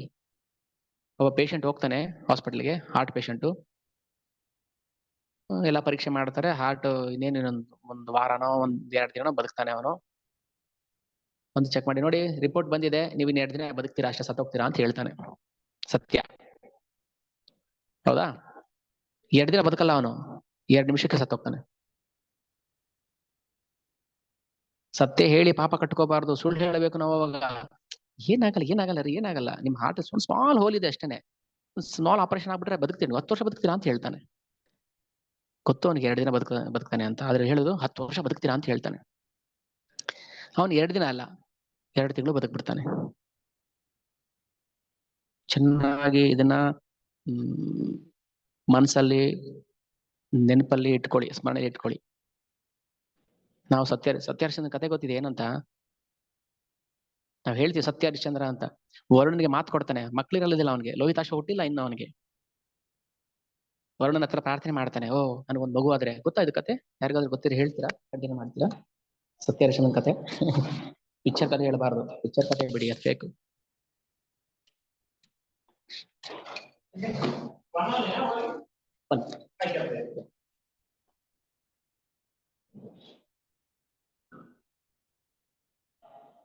ಹೇಳ್ತೀವಿ ಹರೇ ಕೃಷ್ಣ. ಯಾರ್ಯಾದ್ರು ಒಂದು ಸೆಂಟೆನ್ಸ್, 2 ಸೆಂಟೆನ್ಸ್, ಅದು 1 ಮಿನಿಟ್ ಅಲ್ಲಿ. ವರುಣನ ಹತ್ರ ಹೋಗಿ ಅವನು ರಿಕ್ವೆಸ್ಟ್ ಮಾಡ್ತಾನೆ, ನನಗೊಂದು ಮಗು ಬೇಕು ಅಂತ. ಮುಂದಕ್ಕೆ ಯಾವ್ದು ಹೇಳ್ತೀರಾ? ಹರೇ ಕೃಷ್ಣ ಪ್ರಭು. ಹರೇ ಕೃಷ್ಣ. ಅದು ನೀವೇ ಕ್ಲಾಸಲ್ಲಿ ಒಂದ್ಸರಿ ಹೇಳಿದ್ರಿ ಪ್ರಭು. ನಾನೇ ಹೇಳ್ಬಿಟ್ಟಿದ್ದ. ಹೇಳಿ. ಆ ಮಗುನ ನಾನು ವಾಪಸ್ತೀನಿ ಆತರ ಏನೋ ಹೇಳಿರ್ತಾರೆ, ಬಟ್ ಆದ್ರೆ ಆ ಮಗು ಆದ್ಮೇಲೆ ಅವ್ರು ಅದನ್ನ ಮರ್ತು ಬಿಡ್ತಾರೆ. ಕರೆಕ್ಟ್. ಅದಕ್ಕೋಸ್ಕರ ಏನ್ ಮಾಡ್ತಾರೆ ಗೊತ್ತಾ? ವಿಶ್ವಾಮಿತ್ರನಿಗೊಬ್ಬ ಮಗ ಇರ್ತಾನೆ, ಅವನ ಹೆಸರು ಶುನಶೇಪ ಅಂತ. ಈ ಶುನಶೇಪನ ಹಿಡ್ಕೊಂಡ್ ಬರ್ತಾನೆ ಹರಿಶ್ಚಂದ್ರ ಬಲಿ ಕೊಡೋದಕ್ಕೆ. ನಮ್ಗೆ ಶಾಸ್ತ್ರ ಮುಖ್ಯ ಅಂದ್ರೆ, ಹರಿಶ್ಚಂದ್ರ ಒಳ್ಳೆ ರಾಜನೇ, ಸೂರ್ಯವಂಶದಲ್ಲಿ ಬಂದಿರೋಂತ ಒಬ್ಬ ಒಳ್ಳೆ ರಾಜ. ಆದ್ರೆ ಸಂದರ್ಭಕ್ಕೆ ತಕ್ಕ ಹಾಗೆ ಅವನು ಕೆಲವು ಸಮಯದಲ್ಲಿ ಸುಳ್ಳು ಹೇಳ್ಬೇಕಾಗತ್ತೆ. ವಿಶ್ವಾಮಿತ್ರ ಪರೀಕ್ಷೆ ಮಾಡ್ತಾರೆ ಅವನನ್ನ, ಸುಳ್ಳು ಹೇಳೋದಿಲ್ಲ ಅವನು, ಮಹಾ ಸತ್ಯವಂತಾನೆ ಅವನು. ಸಂದರ್ಭಕ್ಕನುಸಾರವಾಗಿ ಅವನು ಸುಳ್ಳು ಹೇಳ್ಬೇಕಾಗತ್ತೆ. ಉದ್ದೇಶ ಮುಖ್ಯ ನಮ್ಗೆ. ಓಕೆ, ಥ್ಯಾಂಕ್ ಯು ಮಾತಾಜಿ. ಓಕೆ, ನಾನೊಂದ್ಸಲ ಹೇಳಿದ್ದೆ ಅದನ್ನ. ವರ್ಣನ್ ಪ್ರಾರ್ಥನೆ ಮಾಡಿ ಒಂದು ಮಗು ಆಗುತ್ತೆ, ಮಗು ಏನು ಸಣ್ಣದು, ನಾಮಕರಣ ಮಾಡಾದ್ಮೇಲೆ ಕೊಡ್ತೀನಿ, ಒಪ್ಪಿಸ್ತೀನಿ ಅಂತಾನೆ. ನಾಮಕರಣ ಆಯ್ತು, ಹಾಗೆ ಹೇಳ್ಕೊಂಡು ಪೋಸ್ಟ್ ಮಾಡ್ಕೊಂಡು ಬರ್ತಾನೆ. ಸತ್ಯಂ ವಚನಂ ಶ್ರೇಯ, ಸತ್ಯ ಹೇಳ್ಬೇಕು. ಸತ್ಯ ಜ್ಞಾನಂ ತು ದುಷ್ಕರಂ, ಸತ್ಯ ಜ್ಞಾನ ತುಂಬಾ ಕಷ್ಟ. ಸತ್ಯ ಅಷ್ಟು ಸುಲಭವಾಗಿ ಎಲ್ರಿಗೂ ರಿವೀಲ್ ಆಗೋದಿಲ್ಲ. ನೋಡಿರ್ಬೋದು, ಒಂದು ಹುಡುಗನ ಜೊತೆ ಹೋಗ್ತಾ ಇರೋದು, ಅಣ್ಣನೋ ಅಪ್ಪನೋ ಗೊತ್ತಿದ್ಯಾ ನಮಗೆ? ಇಲ್ಲ. ಬಂದ್ ಹೇಳ್ತೀವಿ, ನೋಡ್ರಿ ನಿಮ್ಮ ಮನೆ ಹುಡುಗಿ ಏನ್ ಮಾಡ್ತಿದ್ಲು ಗೊತ್ತಾ, ಯಾವ್ದೋ ಹುಡುಗನ ಜೊತೆ ಹೋಗ್ತಾ ಇದ್ಲು ಅಂತ ಹೇಳ್ತೀರ. ಒಂದ್ ವೇಳೆ ಅವ್ರ ಉದ್ದೇಶ ಸರಿ ಇತ್ತು, ನಿಮ್ ಉದ್ದೇಶ ಸರಿ ಇಲ್ಲ ಅಂದ್ರೆ ಪಾಪ ನಿಮಗ್ ಬರತ್ತೆ. ಸತ್ಯ ಹೇಳಿನ ಪಾಪ ಕಟ್ಕೊಳ್ತೀರಾ? ಸುಳ್ಳು ಹೇಳಬೇಕು. ಯಾವ ಸುಳ್ಳು ನಮ್ಮನ್ನ ಕೃಷ್ಣ ಪ್ರಜ್ಞೆಗೆ ತರುತ್ತೆ ಅದು ಸತ್ಯ, ಅದು ಪರಮ ಸತ್ಯ. ಕೇನೋಪಾಯೇನ ಪ್ರಕಾರೇಣ ಮನ ಕೃಷ್ಣೇ ನಿವೇಶಯತ್, ಭಾಗವತಂ. ಕೇನೋಪಾಯೇನ ಪ್ರಕಾರೇಣ, ನೀವು ಯಾವುದೇ ಉಪಾಯದಲ್ಲೂ ಯಾವುದೇ ರೀತಿಯಲ್ಲೂ ನಿಮ್ಮನ್ನ ಕೃಷ್ಣ ಪ್ರಜ್ಞೆಗೆ ತರಬೇಕು, ಅದಕ್ಕೋಸ್ಕರ ಸುಳ್ಳು ಹೇಳಬೇಕು. ಬಟ್ ಶಾಸ್ತ್ರ ಯಾವತ್ತೂ ಸುಳ್ಳು ಹೇಳೋದಿಲ್ಲ. ಅದಕ್ಕೆ ನಮ್ಗೆ ಶಾಸ್ತ್ರ ಪ್ರಮಾಣ. ನನ್ನ ಮಾತು ನಮ್ಗೆ ನಂಬಿಕೆ ಬರುತ್ತಾ? ಯಾರು ಗೊತ್ತು? ಸುಳ್ಳು ಹೇಳ್ತಾರೆ ಶಿವಾನಂದ ಪ್ರಭು ಸುಳ್ಳು ಹೇಳ್ತಿರ್ಬೋದು. ಅದಕ್ಕೆ ಏನ್ ಮಾಡ್ಬೇಕು ನಾವು? ಶಾಸ್ತ್ರಂ ಪ್ರಮಾಣ, ತಸ್ಮಾತ್ ಶಾಸ್ತ್ರಂ ಪ್ರಮಾಣಂತೆ ಕಾರ್ಯಕರಿಸುತ್ತೆ. ಅದಕ್ಕೆ ಶಾಸ್ತ್ರವನ್ನು ಕೋಟ್ ಮಾಡ್ಬೇಕು ನಾವು. ಸ್ಪೀಕರ್ಗೆ, ಪ್ರೀಚರ್ಸ್ಗೆ ಇದು ತುಂಬಾ ಇಂಪಾರ್ಟೆಂಟ್. ಅದಕ್ಕೆ ಆದಷ್ಟು ನಾವು ಭಾಗವತವನ್ನ ಚೆನ್ನಾಗಿ ಓದಬೇಕು, ಚೆನ್ನಾಗಿ ಅರ್ಥ ಮಾಡ್ಕೋಬೇಕು, ಶ್ಲೋಕಗಳನ್ನ ಮೆಮೊರೈಸ್ ಮಾಡಬೇಕು, ಕೋಟ್ ಮಾಡಬೇಕು. ಸಂದರ್ಭಕ್ಕೆ ತಕ್ಕ ಹಾಗೆ ನಾವು ಶ್ಲೋಕಗಳನ್ನ ಕೋಟ್ ಮಾಡಬೇಕು. ವ್ಯಾಲ್ಯೂ ಆಡೆಡ್ ಆಗುತ್ತೆ. ನಿಮ್ಮ ಪ್ರೀಚಿಂಗಿಗೆ ಇನ್ನು ತಾಕತ್ ಬರುತ್ತೆ, ಎಫೆಕ್ಟಿವ್ ಆಗಿರುತ್ತೆ. ಓಕೆ, ಎಲ್ಲರೂ ಮಾಡ್ತಾರೆ, ಎಲ್ಲರೂ ಚೆನ್ನಾಗಿ ಪ್ರೀಚಿಂಗ್ ಮಾಡ್ತಾರೆ, ಬಟ್ ಹೇಳೋ ಮಾತು ಹೃದಯಕ್ಕೆ ತಟ್ಟಬೇಕಾದ್ರೆ ರೂಪಾದ ಹೇಳ್ತಾರೆ, ಶ್ಲೋಕ ಕೋಟ್ ಮಾಡಿ, ಇಲ್ಲಾಂದ್ರೆ ಡ್ರೈ ಆಗ್ಬಿಡುತ್ತೆ. ಈಗ ಜಾಮೂನು ಕೊಡ್ತಾರೆ, ಡ್ರೈ ಜಾಮೂನು, ಅದಕ್ಕೊಂಚೂರು ಪಾಕ ಇದ್ರೆ ಹೆಂಗಿರುತ್ತೆ? ಒಂಚೂರು ಪಲ್ಯ ಇದ್ರೆ ಹೆಂಗಿರುತ್ತೆ? ಹಪ್ಪಳ ಉಪ್ಪಿನಕಾಯಿ ನಂಚ್ಕೊಳಕ್ಕೆ ಟೇಸ್ಟ್ ಬರುತ್ತೆ. ಸೊ ಹಾಗೆ ಇಲ್ಲಿ ವಾಪಸ್ ಬನ್ನಿ. ಇವರು ಬುದ್ಧಿಸ್ಟ್ ಏನ್ ಮಾಡ್ತಾರೆ, ನಾವು ಸತ್ಯವಂತರು, ಇದಂಗ್ ಸುಳ್ಳಾಯ್ತು, ಅರೆ ಏನೋ ನಡೆದಿದೆ ಇಲ್ಲಿ, ಬೂದಿ ಇರಕ್ ಸಾಧ್ಯನೇ ಇಲ್ಲ. ಸರಿ, ರಾಜ ಏನ್ ಮಾಡ್ತಾರೆ, ಎಲ್ಲ ಬೇಕಿಲ್ಲ, ನೀವು ಪದ್ಯದಲ್ಲಿ ಸೋತಿದ್ದೀರಾ, ನಿಮ್ಮನ್ನೆಲ್ಲ ದೇಶದಿಂದ ಹೊರಗೆ ಹಾಕ್ಬೇಕು. ಓಕೆನಾ? ಈಗ ರಾಜ ಆಜ್ಞೆ ಮಾಡ್ತಾನೆ ಬ್ರಾಹ್ಮಣರಿಗೆ, ಓಡಿಸಿ ಅವ್ರನ್ನ, ಆ ಬುದ್ಧಿಷ್ಟ ಓಡಿಸಿ ಅಂತ. ಬ್ರಾಹ್ಮಣರು ಮಾಡ್ತಾರೆ, ರಾಜ ಆಜ್ಞೆ ಅದನ್ನ ಫಾಲೋ ಮಾಡ್ತಾರೆ, ಹೊಡೆದು ಬಿಡ್ತಾರೆ ಬುದ್ಧಿಸ್ಟ್ಗೆ. ಎಲ್ಲಿ ತಪ್ಪು ಮಾಡ್ತಾರೆ ನೋಡಿ, ಇದೆಲ್ಲ ಗಮನಿಸ್ಬೇಕು ನಾವು, ಎಲ್ಲಿ ತಪ್ಪು ಮಾಡ್ತಾರೆ. ರಾಜ ಆಜ್ಞೆ ಹೊಡೆದು ಬಿಡ್ತಾರೆ ಬುದ್ಧಿಸ್ಟ್ನ. ಅದು ಅವ್ರಿಗೆ ಇಷ್ಟ ಆಗಿಲ್ಲ, ಯಾಕಂದ್ರೆ ನಾನ್ ವೈಲೆನ್ಸ್, ಹಿಂಸೆ ಮಾಡಬಾರ್ದು, ತಡ್ಕೋತಾರೆ. ಇಷ್ಟಾದ್ಮೇಲೆ ಏನಾಯ್ತು, ಈ ವಿಚಾರ ಧರ್ಮಗುರು ಹತ್ರ ಹೋಗುತ್ತೆ. ಬೌದ್ಧರ ಧರ್ಮಗುರು ಮಹಾಪ್ರಾಜ್ಞ, ಅವನು ಇದನ್ನ ತಡ್ಕೊಳಕ್ಕಾಗಿಲ್ಲ. ಈ ವಿಷಯನ ಅವ್ರು ತಡ್ಕೊಳಕ್ಕಾಗಿಲ್ಲ. ನಮ್ಮ ಬುದ್ಧಿಸ್ಟ್ಗೆ ವೈಷ್ಣವ ಬ್ರಾಹ್ಮಣರು ಹಲ್ಲೆ ಮಾಡಿದ್ರ, ನಮ್ಗೆ ಅನ್ಯಾಯ ಆಗಿದೆ. ಸೊ ರಾಜನ ಹತ್ರ ಬಂದ್ರು, ನಮ್ಮ ಅಪರಾಧಿ ಸನ್ಯಾಸಿಗಳಿಗೆ ಯಾಕೆ ಶಿಕ್ಷೆ ಕೊಟ್ರಿ ನೀವು? ಬ್ರಾಹ್ಮಣರು ಅವ್ರಿಗೆ ಹಲ್ಲೆ ಮಾಡಿದ್ದಾರೆ. ಅವನೇನ್ ಮಾಡ್ತಾನೆ ಗೊತ್ತಾ ಮಹಾಪ್ರಾಜ್ಞ? ನೋಡಿ, ಜಗನ್ನಾಥನ ಮೇಲೆ ಇಬ್ಬರಿಗೂ ನಂಬಿಕೆ ಇರುತ್ತೆ, ಬುದ್ಧಿಸ್ಟ್ಗೂ ನಂಬಿಕೆ ಇರುತ್ತೆ, ಬ್ರಾಹ್ಮಣರಿಗೂ ನಂಬಿಕೆ ಇರುತ್ತೆ. ಯಾಕಂದ್ರೆ ಜಗನ್ನಾಥ ಯಾವುದೋ ಒಬ್ಬ ಇಸ್ಕಾನ್ ಮಾತ್ರ ದೇವರು, ಹಿಂದೂಗಳಿಗೆ ಮಾತ್ರ ದೇವರಲ್ಲ, ಅವನು ಇಡೀ ಬ್ರಹ್ಮಾಂಡಕ್ಕೆ ದೇವರು ಜಗನ್ನಾಥ.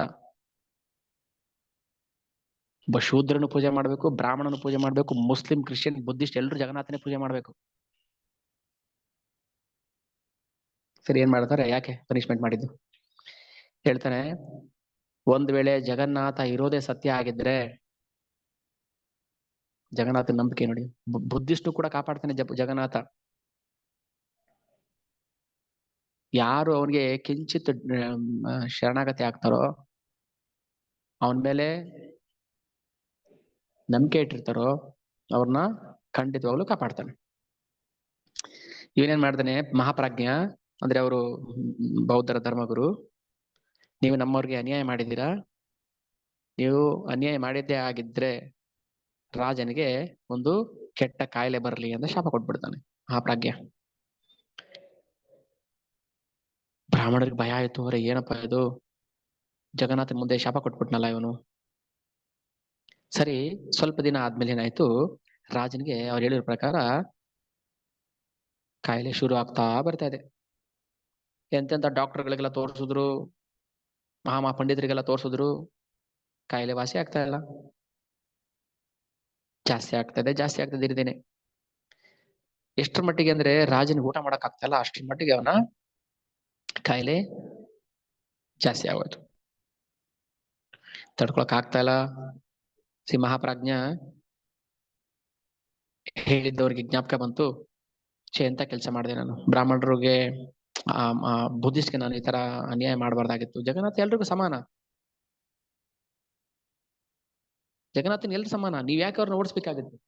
ಅದೇ ನಿಮ್ಗೆ ನೋಡಿ, ಅದಕ್ಕೋಸ್ಕರ ಜಗನ್ನಾಥ ಪತಿತ ಪಾವನಾಗಿ ಎಲ್ರಿಗೂ ದರ್ಶನ ಕೊಡ್ತಾನೆ. ಒಳಗ್ ಬಿಡ್ಲಿಲ್ಲ ಅದನ್ನು, ಪತಿತ ಪಾವನ ಸುದರ್ಶನ್ಗೆ ಆಜ್ಞೆ ಮಾಡಿದ್ದಾನೆ, ಯಾರು ನಿನ್ನ ದರ್ಶನ ಮಾಡ್ತಾರೆ ದೂರದಿಂದನೇ, ಅವ್ರಿಗೆ ನನ್ನ ದರ್ಶನ ಮಾಡಿದ್ರೆ ಏನ್ ಫಲ ಸಿಗುತ್ತೋ ಅದೇ ಫಲ ಕೊಡುವಂತ ಸುದರ್ಶನ್ಗೆ. ಜಗನ್ನಾಥ ಎಲ್ರಿಗೂ ಸಮಾನವಾಗಿ ದರ್ಶನ ಕೊಡ್ತಾನೆ, ಸಮಾನವಾಗಿ ಫಲ ಕೊಡ್ತಾನೆ. ಒಂದಿನ ಆಯ್ತು, ತಪ್ಪಿನ ಅರಿವಾಯ್ತು ಅವನಿಗೆ, ಮದನ್ ಮೋಹನ್ ದೇವನಿಗೆ. ಒಂದಿನ ಜಗನ್ನಾಥ ಕನ್ಸಲ್ ಬಂದು ಪದೇ ಪದೇ ಕನ್ಸಲ್ ಕಾಣಿಸ್ಕೊಳ್ತಾ ಇರ್ತಾನೆ ಜಗನ್ನಾಥ. ರಾಜ ಪ್ರಾರ್ಥನೆ ಮಾಡ್ತಾ ಇದ್ದಾನೆ, ಕನ್ಸಂದ್ರೆ ಅವನಿಗೆ ಸ್ಮರಣೆ ಬರ್ತಾ ಇದೆ, ಭಗವಂತ ಕಾಣಿಸ್ತಾನೆ, ಕೈ ಮುಗಿದು ಹೇಳ್ತಾನೆ, ಓ ಕೃಷ್ಣ, ಓ ಜಗನ್ನಾಥ, ನಾನು ಆ ಬುದ್ಧಿಸ್ಟ್ಗೆ, ಬೌದ್ಧ ಸನ್ಯಾಸಿಗಳಿಗೆ ನಾನು ಅಪರಾಧ ಮಾಡ್ಬಿಟ್ಟಿದ್ದೀನಿ, ನನ್ನ ತಪ್ಪು ನನಗೆ ಅರಿವಾಯ್ತು. ನೀನ್ ಯಾವುದೋ ಒಂದು ಗುಂಪಿಗೆ ಸೇರಿದವನಲ್ಲ, ನೀನು ಸ್ವಯಂ ಪರಬ್ರಹ್ಮ, ನಿನಗೆ ಯಾವುದೇ ಪಂಗಡ ಏನೂ ಇಲ್ಲ, ನೀನು ಎಲ್ಲದಕ್ಕೂ ಮೀರಿದವನು, ಅತೀತ ನೀನು. ಯಾರು ನಿನ್ನ ಶರಣಾಗತಿಗೆ ಬರ್ತಾರೆ, ಜಗನ್ನಾಥನ ಶರಣಾಗತಿಗೆ ಬರ್ತಾರೆ, ಅವನು ನಿಜವಾದ ಸಾಧಕ. ಅವರು ಜಗನ್ನಾಥನ ಶರಣಾಗತಿ ಆಗಿದ್ರು, ಆದ್ರೆ ನಮ್ಮ ಪದ್ಧತಿ ಪ್ರಕಾರ ಪೂಜೆ ಮಾಡ್ಬೇಕು ಅನ್ನೋದೊಂದು ಬಂತು ಅಷ್ಟೇ. ಅದಕ್ಕೆ ಹೇಳಿದ್ವಿ, ಜಗನ್ನಾಥ ಯಾವ ಪದ್ಧತಿನ ಸ್ವೀಕಾರ ಮಾಡ್ತಾ ಇಲ್ಲ.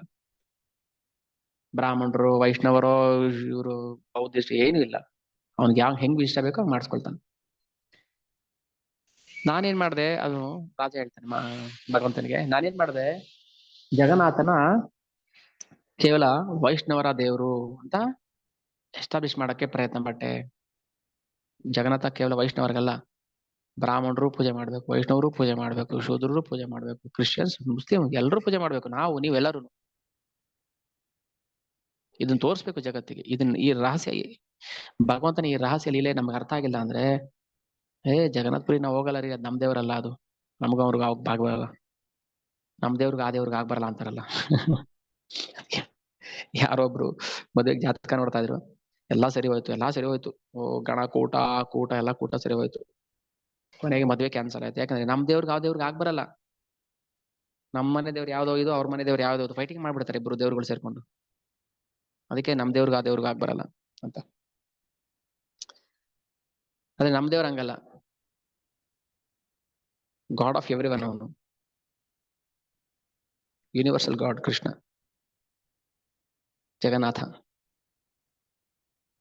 ಎಲ್ಲ ದೇವತೆಗಳು ಪೂಜೆ ಮಾಡ್ಬೇಕು, ಅವನ್ನೇ ಪೂಜೆ ಮಾಡ್ಬೇಕು ದೇವತೆಗಳು.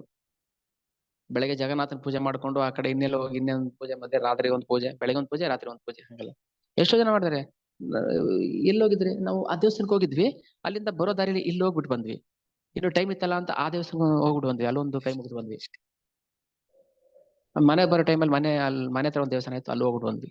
ಏನಿದು? ತರಕಾರಿ ಅಂಗಡಿನಾ? ಆಲೂಗೆಡ್ಡೆ ಒಂದ್ ಅಂಗಡಿ ಸಿಗುತ್ತೆ, ಬದನೆಕಾಯಿ ಒಂದ್ ಅಂಗಡಿ ಸಿಗುತ್ತೆ. ಕೃಷ್ಣ ಸೂಪರ್ ಮಾರ್ಕೆಟ್ ಎಲ್ಲ ಸಿಗುತ್ತೆ ಅಲ್ಲೋದ್ರೆ. ನಾವು ಆಲೂಗೆಡ್ಡೆಗೆ ಒಂದ್ ಅಂಗಡಿಗೆ ಹೋಗ್ತೀವಿ, ಬದನೆಕಾಯಿ ಒಂದ್ ಅಂಗಡಿಗೆ ಹೋಗ್ತೀವಿ, ಚಿಲ್ರೆ ನಾವು ಅದನ್ನ ಭಗವಂತನ ಹತ್ರ ನಾವು ಚಿಲ್ಲರೆ ವ್ಯಾಪಾರ ಮಾಡೋಂಗಿಲ್ಲ. ಅಕಾಮ ಸರ್ವ ಕಾಮೋ ವಾ ಮೋಕ್ಷ ಕಾಮ ಉದಾರದಿ ತೀವ್ರೇಣ ಭಕ್ತಿ ಯೋಗೇನ ಯಜೇತ ಪುರುಷಂ ಪರಂ. ಏನ್ ಅನ್ಕೊಂಡ್ಬಿಟ್ಟಿದೀವಿ ನಾವು ಭಕ್ತಿ ಅಂದ್ರೆ? ತರಕಾರಿ ವ್ಯಾಪಾರ ಅನ್ಕೊಂಡ್ಬಿಟ್ಟಿದೀವಿ ಭಕ್ತಿ. ಕೃಷ್ಣ ಭಕ್ತಿ ತರಕಾರಿ ವ್ಯಾಪಾರ. 10 ರೂಪಾಯಿ ಹಾಕ್ರಿ, ಜಾಸ್ತಿ ಆಯ್ತು, 8 ರೂಪಾಯಿ ಕೊಡ್ತೀನಿ ಅಂತಾರೆ. ಆಮೇಲೆ ಚಿಕ್ಕಪೇಟೆಗೆ ಹೋದ್ರೆ 25,000 ಸೀರೆ, 25,000ನಾ? ಅವ್ನ 5,000 10,000 ಇರುತ್ತೆ, 25,000 ಹೇಳ್ತಾನೆ. 25,000 ಸ್ವಲ್ಪ ಕಡಿಮೆ ಮಾಡ್ಕೊಳ್ಳಿ, ಆಯ್ತು ಕೊಡಿ, 23,000 ಅಂತಾನೆ. ಬಕ್ರಾ ಬಿತ್ತು, ಅವನ್ ಎಕ್ಸ್ಪೆಕ್ಟ್ ಮಾಡಿದ್ 20,000. 10,000 ಸೀರೆ, 10,000 ಲಾಭ, 20,000, ಇನ್ನೂ 3,000 ಎಕ್ಸ್ಟ್ರಾ ಕೊಟ್ಟು ಬರ್ತೀವಿ. ಅದ್ ಬದನೆಕಾಯಿ ವ್ಯಾಪಾರ ಮಾಡ್ಬೇಕು, ಅದೇನ್ ಮಾಡ್ತೀವಿ, ಯಾಕ್ರಿ ಜಾಸ್ತಿ ರೇಟು? ಅಯ್ಯೋ ಏನಮ್ಮ ಮಾಡೋದು, ನಾವು ಜೀವನ ಮಾಡ್ಬೇಕು, ನೀವು ಕೊಡೋ 1 ರೂಪಾಯಿ ನಮ್ಗೆ ಲಾಭ ಅಂತ ವ್ಯಾಪಾರ ಮಾಡ್ತಿರ್ತಾನೆ. ನಮ್ಗೆ ಗೊತ್ತಿಲ್ಲ ಎಲ್ಲಿ ಚಿಲ್ಲರೆ ವ್ಯಾಪಾರ ಮಾಡ್ಬೇಕು, ಎಲ್ಲಿ ನಾವು ಬಾರ್ಗೇನ್ ಮಾಡ್ಬೇಕು ಗೊತ್ತಿಲ್ಲ.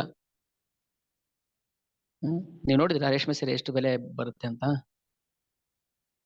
ತರಕಾರಿ ವ್ಯಾಪಾರ, ತರಕಾರಿ ಮಾರೋನು ಎಷ್ಟು ಕಷ್ಟ ಪಡ್ತಾನೆ ನೋಡಿದ್ದೀರಾ? ಮಳೆ ಬರ್ತಾ ಇರುತ್ತೆ, ಮಳೆ ಬರ್ತಾ ಇದ್ದಂತ ಮನೆ ಬಾಗಲ ಹಾಕೊಂಡು ಕೂತ್ಕೊಂಡ್ರೆ ರೈತ, ನಮ್ಗೇನ್ ಸಿಗುತ್ತೆ? ತಿಳಿ ಸಾರು ಮಾಡಕ್ಕೂ ಇಲ್ಲ ನಮ್ಗೆ, ಅವಾಗ ಹಂಗಾಗ್ಬಿಡುತ್ತೆ. ತರಕಾರಿ ಸಾರು ಬಿಡಿ, ತಿಳಿ ಸಾರು ಇಲ್ಲ.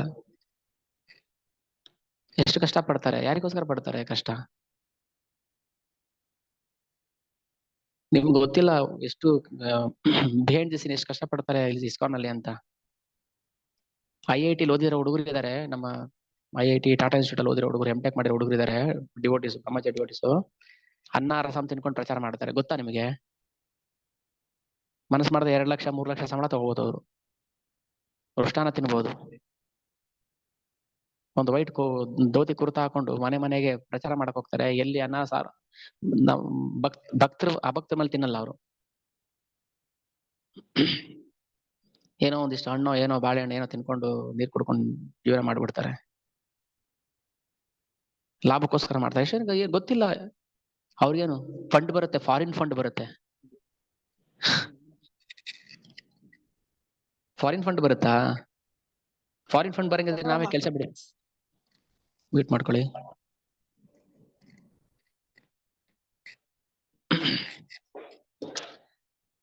ಜಗನ್ನಾಥ ಕೊಡ್ತಾನೆ ನಮ್ಗೆ, ಅದು ಗೋಲೋಕದ ಫಂಡ್ ಅದು. ನಮಗೆ ಡಾಲರ್ಸ್ ಬೇಕಾಗಿಲ್ಲ, ಡಾಲರ್ಸ್ ಬೇಕು, ಡಾಲರ್ಸ್, ಪೌಂಡ್ಸ್, ರುಪೀಸ್ ಎಲ್ಲ ಬೇಕು ನಮ್ಗೆ. ಏನಕ್ಕೆ ಬೇಕು?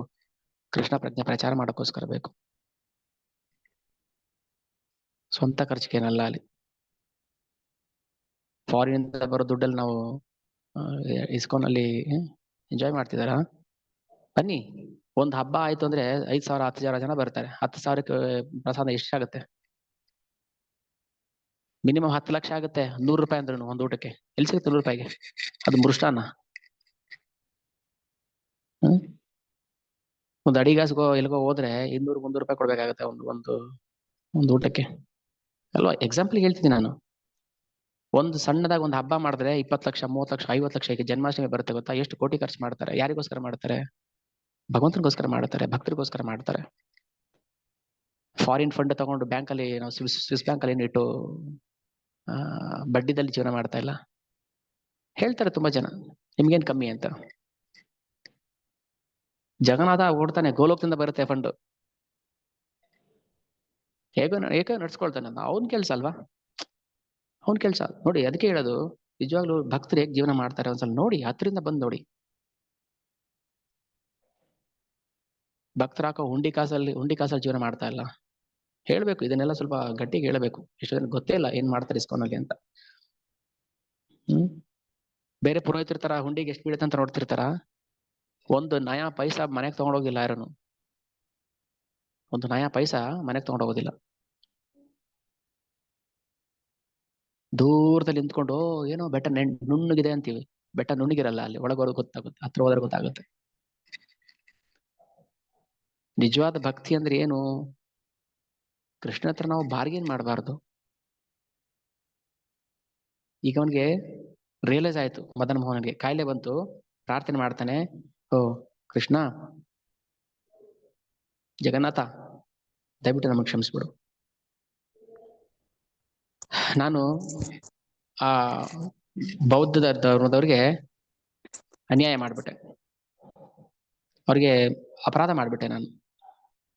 ಸೊ ಯಾವಾಗ ಶರಣಾಗತಿಗೆ ಬರ್ತಾನೆ, ಯಾವಾಗ ಅವನ ಸಾವಿನ ಹತ್ತಿರಕ್ಕೆ ಹೋಗ್ಬಿಟ್ಟಿರ್ತಾನೆ ರಾಜ, ವಾಪಸ್ ಕರ್ಕೊಂಡ್ ಬರ್ತಾನೆ ಭಗವಂತ. ಜಗತ್ತಿಗೆ ತೋರಿಸ್ಬೇಕಾಗಿತ್ತು ನೋಡಿ, ಭಕ್ತನಾಗಿದ್ರು ಕೂಡ ಇನ್ನೊಬ್ಬ ಭಕ್ತನಿಗೆ, ಅಂದ್ರೆ ಅವ್ನು ಜಗನ್ನಾಥನ ನಂಬಿಕೆ ಇರುವಂತ ಭಕ್ತರು ಅವ್ರಿಗೂ ಬುದ್ಧಿಸ್ಟ್ಗೂ ಜಗನ್ನಾಥನ ನಂಬಿಕೆ ಇದೆ. ಆಮೇಲೆ ಏನಾಯ್ತೋ ತಲೆ ಕೆಡುತ್ತೋ ಗೊತ್ತಿಲ್ಲ. ಅದಕ್ಕೆ ಹೇಳೋದು, ಯಾರು ಬೌದ್ಧ ಧರ್ಮವನ್ನ ಪ್ರಚಾರ ಮಾಡ್ತಾರೆ ಅವ್ರು ಸರಿ ಇರ್ತಾರೆ, ಅವ್ರ ಫಾಲೋವರ್ ಸರಿ ಇರೋದಿಲ್ಲ. ಆದಿಶಂಕರಾಚಾರ್ಯ ಅವರು ಕೃಷ್ಣನೇ ಶ್ರೇಷ್ಠ ಅಂತ ಪ್ರತಿಪಾದನೆ ಮಾಡಿದ್ರು, ಭಜಗೋವಿಂದಂ ಅಂತ ಹೇಳಿದ್ರು. ಫಾಲೋವರ್ಸ್ಗೆ ಏನಾಯ್ತೋ ಗೊತ್ತಿಲ್ಲ. ಹಾಗೆ ಇಲ್ಲಿ ಬುದ್ಧ ಸರಿಯಾಗಿ ಹೇಳಿದ್ರು, ಬಟ್ ನಾವು ಅದನ್ನ ಸರಿಯಾಗಿ ಅರ್ಥ ಮಾಡ್ಕೊಂಡಿಲ್ಲ. ಅಹಿಂಸೆ ಅಂತ ಹೇಳಿದ್ರು, ಅಹಿಂಸೆ ಅಂದ್ರೆ ಏನಂತ ಗೊತ್ತಾಗಿಲ್ಲ ನಮ್ಗೆ. ಸತ್ಯ ಅಂತ ಹೇಳಿದ್ರು, ಸತ್ಯ ಅಂತ ಗೊತ್ತಾಗಿಲ್ಲ ನಮ್ಗೆ. ಯಾವಾಗ ನಾವು ವೇದಗಳನ್ನ ಓದೋದ್ ಬಿಟ್ವಿ, ಭಗವದ್ಗೀತೆ ಭಾಗವತ ಓದೋದ್ ಬಿಟ್ವಿ, ಹೆಂಗ್ ಗೊತ್ತಾಗುತ್ತೆ ಸತ್ಯ? ಧಾರಾವಾಹಿ ನೋಡೋದೇ ಸತ್ಯ, ಸಂಡೇ ಪಿಕ್ಚರ್ಗೆ ಹೋಗೋದೇ ಸತ್ಯ, ಹಬ್ಬಕ್ಕೂ ಬಟ್ಟೆಗಳು ತಗೊಳ್ಳೋದೇ ಸತ್ಯ. ಅಕ್ಷಯ ತೃತೀಯ ಬಂದ್ರೆ ಏನು, ಅಕ್ಷಯ ತೃತೀಯ ಏನ್? ಅಕ್ಷಯ ತೃತೀಯ ಯಾರಿಗ್ ಗೊತ್ತು? ಅಕ್ಷಯ ತೃತೀಯ ಅಂದ್ರೆ ಚಿನ್ನ ತಗೋಬೇಕು. ನೀವೆಷ್ಟೇ ಚಿನ್ನ ತಗೊಂಡು ಟಾಪ್ ಇಟ್ರು ಲಕ್ಷ್ಮೀ ದೇವಿ ಓಡೋಗ್ಬಿಡ್ತಾಳೆ ಅಲ್ಲಿಂದ. ಯಾಕಂದ್ರೆ ಕೃಷ್ಣ ಇಲ್ವಲ್ಲ, ಕನ್ಯಾಡಿ ಜೊತೆಲಿ ಇರ್ಬೇಕಲ್ವಾ. ಕೃಷ್ಣ ಇಲ್ಲ ಅಂದ್ರೆ ಲಕ್ಷ್ಮೀ ಇಲ್ಲಿ ಇರ್ತಾಳೆ. ಎಲ್ಲ ಹೆಂಗೆ ಬಿಹೇವ್ ಮಾಡ್ತಾ ಇದೀವಿ ಗೊತ್ತಾ ನಾವು? ಭಕ್ತಿ ಅಂದ್ರೆ ಏನಂತ ಒಂದು ಚೂರು ಸುಳಿವಿಲ್ದಂಗೆ ನಾಶ ಆಗ್ಬಿಟ್ಟಿದೆ. ಭಕ್ತಿ ಸುಳಿವೇ ಇಲ್ಲ. ಮಾಡಬಾರ್ದು, ಅದೆಲ್ಲ ತಪ್ಪು, ಅಪರಾಧ. ನಾವು ಕಂಪ್ಲೀಟ್ ಜಗನ್ನಾಥನ ಶರಣಾಗತಿ ಆಗೋದನ್ನ ನಾವು ಕಲಿಬೇಕು. ಹೇಗೆ ಶರಣಾಗತಿ ಆಗ್ಬೇಕು ನಾವು? ನಮ್ಮ ಕರ್ಮಕ್ಕೆ ಎಷ್ಟು ಸಿಗ್ಬೇಕೋ ಸಿಗುತ್ತೆ, ನಾವು ಪ್ರಯತ್ನ ಮಾಡದೇ ಇದ್ರು. ನಾವು ಪ್ರಯತ್ನ ಮಾಡ್ಬೇಕಾಗಿರೋದು ಒಂದೇ, ಜಗನ್ನಾಥನಿಗೆ ಹೇಗೆ ಶರಣಾಗತಿ ಆಗ್ಬೇಕು, ಹೇಗೆ ಸೇವೆ ಮಾಡ್ಬೇಕು, ಅವ್ನು ಖುಷಿ ಕೊಡೋದಕ್ಕೆ, ಅವ್ನು ಖುಷಿ ಪಡಿಸೋಕೆ ಏನ್ ಮಾಡ್ಬೇಕು. ಮೂರ್ಖರ ತರ ಬಿಹೇವ್ ಮಾಡ್ತಾ ಇರ್ತೀವಿ. ಮೂರ್ಖರ ತರ ಏನಲ್ಲ, ಮೂರ್ಖರೇ. ಯಾರೋ ಒಬ್ಬ ಅಡ್ವರ್ಟೈಸ್ಮೆಂಟ್ ಆಗ್ತಾನೆ, ಬೈ 1 get 1 ಫ್ರೀ, 1 ಗ್ರಾಮ್ ಚಿನ್ನ ತಗೊಂಡ್ರೆ 1 ಗ್ರಾಮ್ ಬೆಳ್ಳಿ ಫ್ರೀ, ಸೈಟ್ ತಗೊಂಡ್ರೆ ಅದು ಫ್ರೀ.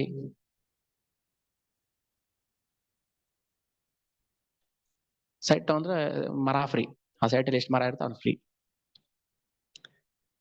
ಏನ್ ಮರ ಇವ್ರು ಅಪ್ಪನ ಮನೆ ಆಸ್ತಿ, ಇವನೇ ಇವನೇ ನೀರ್ ಹಾಕಿ ಏನೋ ಬೀಜ ಹಾಕಿ ನೀರ್ ಹಾಕಿ ಬೆಳೆಸೋಂತರ ಫ್ರೀ.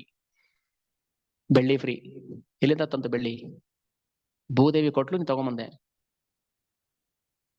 ಅಷ್ಟು ನಮ್ಗೆ ಇದು ಗೊತ್ತಿಲ್ಲ ಅಂದ್ರೆ ಮತ್ತೆ ಅಲ್ವಾ? ಎಲ್ಲಿಂದ ಬಂತು? ನಾವು ಪ್ರಕೃತಿ ಪಾಠ 24 ಗುರುಗಳು ಪಾಠ ಮಾಡ್ಬೇಕಾದ್ರೆ ಭೂಮಿಯಿಂದ ಏನ್ ಕಲ್ತಾವನು? ಭೂಮಿ ತನಗೋಸ್ಕರ ಏನು ಇಟ್ಕೊಳ್ಳೋದಿಲ್ಲ, ಎಲ್ಲ ನಮಗೋಸ್ಕರ ಕೊಡ್ತದಾಳೆ. ಆದ್ರೆ ನಾವು ಅವಳಿಗೆ ಏನು ಕೊಡ್ತಾ ಇಲ್ಲ. ನಾವಿನ್ನು ವಿಷ ಹಾಕ್ತಿದೀವಿ. ತಗೋ ವಿಷ ತಿನ್ನು, ತಗೋ ಔಷಧಿ ಹೊಡಿತೀನಿ, ತಗೋ ತಿನ್ನು, ಕುಡಿ.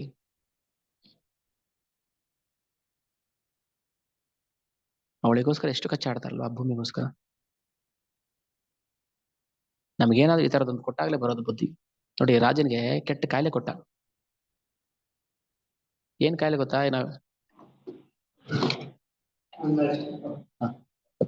ಹೇಳ್ತಾರೆ, ಅವ್ರಿಗೇನಾಯ್ತು, ಬಾಯಲ್ಲಿ ಹುಳ ಬರ್ತಾ ಇರ್ತದೆ.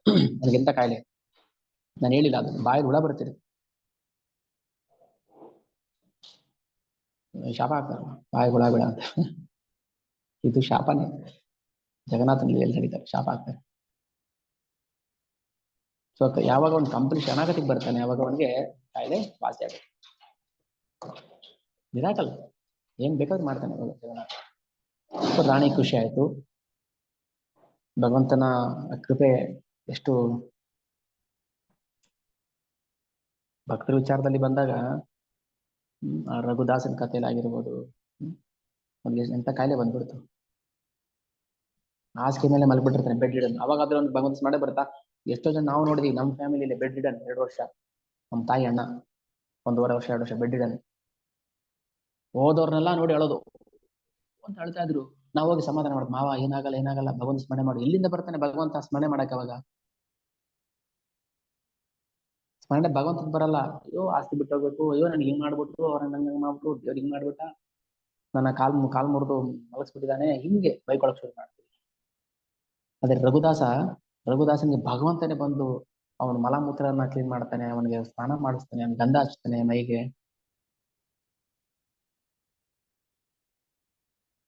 ಏನೋ ಕತೆ ಅಲ್ಲ ಇದು ಲೀಲೆ. ಭಗವಂತನೇ ಖುದ್ದಾಗಿ ಬಂದು ಭಕ್ತರ ಸೇವೆ ಮಾಡ್ತಾನೆ. ಇಲ್ಲಿ ಮದನ್ ಮೋಹನ್ ದೇವ್ಗೆ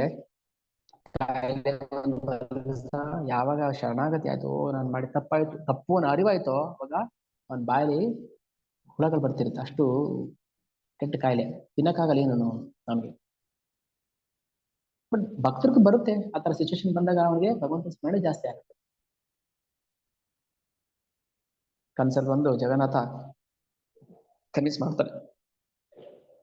ಓಕೆ, ನನ್ನ ತಕ್ಷಣ ಸಿಗುತ್ತೆ. ಇವತ್ತು ಆ ಪಾಟ್ ಇತ್ತಲ್ಲ, ಯಾವ ಪಾಟಲ್ಲಿ ಹಾವು ಬೂದಿ ಆಗಿತ್ತಲ್ಲ, ಆ ಪಾಟ್ನ ಜಗನ್ನಾಥನ ಭೋಗ ಮಂಟಪದಲ್ಲಿ ಇವತ್ತು ಇಟ್ಟಿರ್ತಾರೆ. ಪ್ರತಿ ಒಂದೊಂದು ಲೀಲೆ ಇದೆ, ಒಂದೊಂದು ಅರ್ಥ ಇದೆ. ಭೋಗ ಮಂಟಪದಲ್ಲಿ ಆ ಪಾಟ್ ಇರುತ್ತೆ. ಯಾಕಂದ್ರೆ ಅದು ನೋಡಿದಾಗ ನಮ್ಗೆ ನಮ್ಮ ಪಾಪ ನಾಶ ಆಗುತ್ತೆ. ಆ ಪಾಟು, ಆ ಮಡಕೆಲ್ ಸತ್ಯವನ್ನ ಪ್ರತಿಪಾದನೆ ಮಾಡಿದ್ರಲ್ವಾ.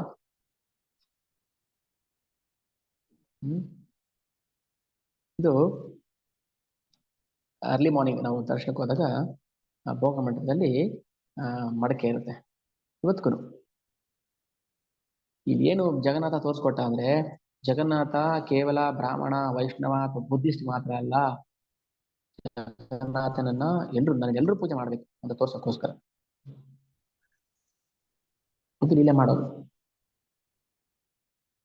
ಅವತ್ತಿಂದ ಯಾವ ಕಾಲದಲ್ಲಿ ನಡೆದಿದ್ದು ಕ್ರಿಸ್ತ ಪೂರ್ವ, ಅವತ್ತಿಂದನೂ ಅದೇ ಕಲ್ಚರಲ್ಲಿ ಜಗನ್ನಾಥನ ಭಕ್ತಿ ಮಾಡ್ತಾ ಇದ್ದಾರೆ. ಪ್ರತಿ ಒಂದೊಂದಕ್ಕೂ ಲೀಲೆ ಇದೆ. ನಮ್ಗೆ ಅದು ಅರ್ಥ ಆಗೋದಿಲ್ಲ ಕತೆ. ನಾವು ಯಾಕಂದ್ರೆ ಬರೀ ಪಿಕ್ಚರ್ ನೋಡಿ ಏನಾಗಿದೆ, ನಮ್ಗೆ ಬುದ್ಧಿ ಕೆಟ್ಟೋಗಿದೆ. ಇವೆಲ್ಲ ನಂಬಕ್ಕಾಗಲ್ಲ. ನಾವು ಈಗ್ಲೂ ಜಪ ಮಾಡ್ತಾರೆ, ಭಾಗವತ ಮಾಡಿ ಕೇಳ್ತಾರೆ, ಟಿವಿ ನೋಡ್ತಿರ್ತಾರೆ, ಧಾರಾವಾಹಿ. ನಮ್ಮನೆ ಹೇಳಿದೆ, ನಮ್ಮ ಅಮ್ಮನಿಗೆ ಹೇಳಿ, ಅವ್ರಿಗೆ ಸ್ವಲ್ಪ ಬುದ್ಧಿ ಹೇಳಿ, ಅವರಿಗೆ ಅದೊಂದು ಆ ಹುಚ್ಚು ಬಿಡಿಸಿ ಅವರಿಗೆ ಸ್ವಲ್ಪ ಅಂತ. ಧಾರಾವಾಹಿ ನೋಡೋ ಹುಚ್ಚು ಬಿಡಬೇಕು, ಭಗವಂತನ ಹುಚ್ಚು ಬಿಡಬೇಕು. ಏನ್ ಖುಷಿ ನೋಡಿ. ಇಷ್ಟೆಲ್ಲ ಕೇಳಿ ಆನಂದ ಆಗಲ್ವಾ? ನಮ್ಮ ಜೀವನದಲ್ಲೂ ಭಗವಂತ ಈ ತರ ಲೀಲೆ ಮಾಡ್ಬೇಕು ಅಂತ ಆನಂದ ಆಗ್ಬೇಕಲ್ವಾ ನಮ್ಗೆ? ಒಂದು ಎಕ್ಸ್ಪೆಕ್ಟೇಷನ್, ಓ ಕೃಷ್ಣ ನನ್ ಜೊತೆ ಬರ್ಬೇಕು, ಲೀಲೆ ಮಾಡ್ಬೇಕು. ಏನ್ ಮೇಕಪ್ ಹಾಕಿ ಅವ್ರಿಗೆ ಒಂದಷ್ಟು ಕಾಸ್ಟ್ಯೂಮ್ಸ್ ಹಾಕಿ ಒಂದಷ್ಟು ಒಡವೆಗಳು ಹಾಕಿ ಮಲಗಿರ್ಬೇಕಾದ್ರೂ ಅದಕ್ಕೆ ಅಟ್ರಾಕ್ಷನ್ ಬರಲ್ವಾ ಅದ್ರ ಮೇಲೆ ನಮ್ಗೆ? ನಾನು ಅದೇ ತರ ಸೀರೆ ತಗೋಬೇಕು, ನಾನು ಅದೇ ತರ ಲಿಪ್ಸ್ಟಿಕ್ ತಗೋಬೇಕು, ನಾನು ಅದೇ ತರ ಒಡವೆ ತಗೋಬೇಕು, ನಾನು ಮನೇಲಿ ಹಂಗೆ ಇರ್ಬೇಕು, ಚಪ್ಪಲಿ ಹಾಕೊಂಡು ಅಡಿಗೆ ಮನೆಗೆ ಹೋಗ್ಬೇಕು, ಮಲ್ಕೋಬೇಕಾದ್ರೆ ಮೇಕಪ್ ಮಾಡ್ಕೊಂಡೆ ಮಲ್ಕೋಬೇಕು, ಇವೆಲ್ಲ ತೋರ್ಸಲ್ಲ ಮೂರ್ಖರು. ಅದನ್ನೇ ತಾನೇ ತೋರ್ಸೋದು.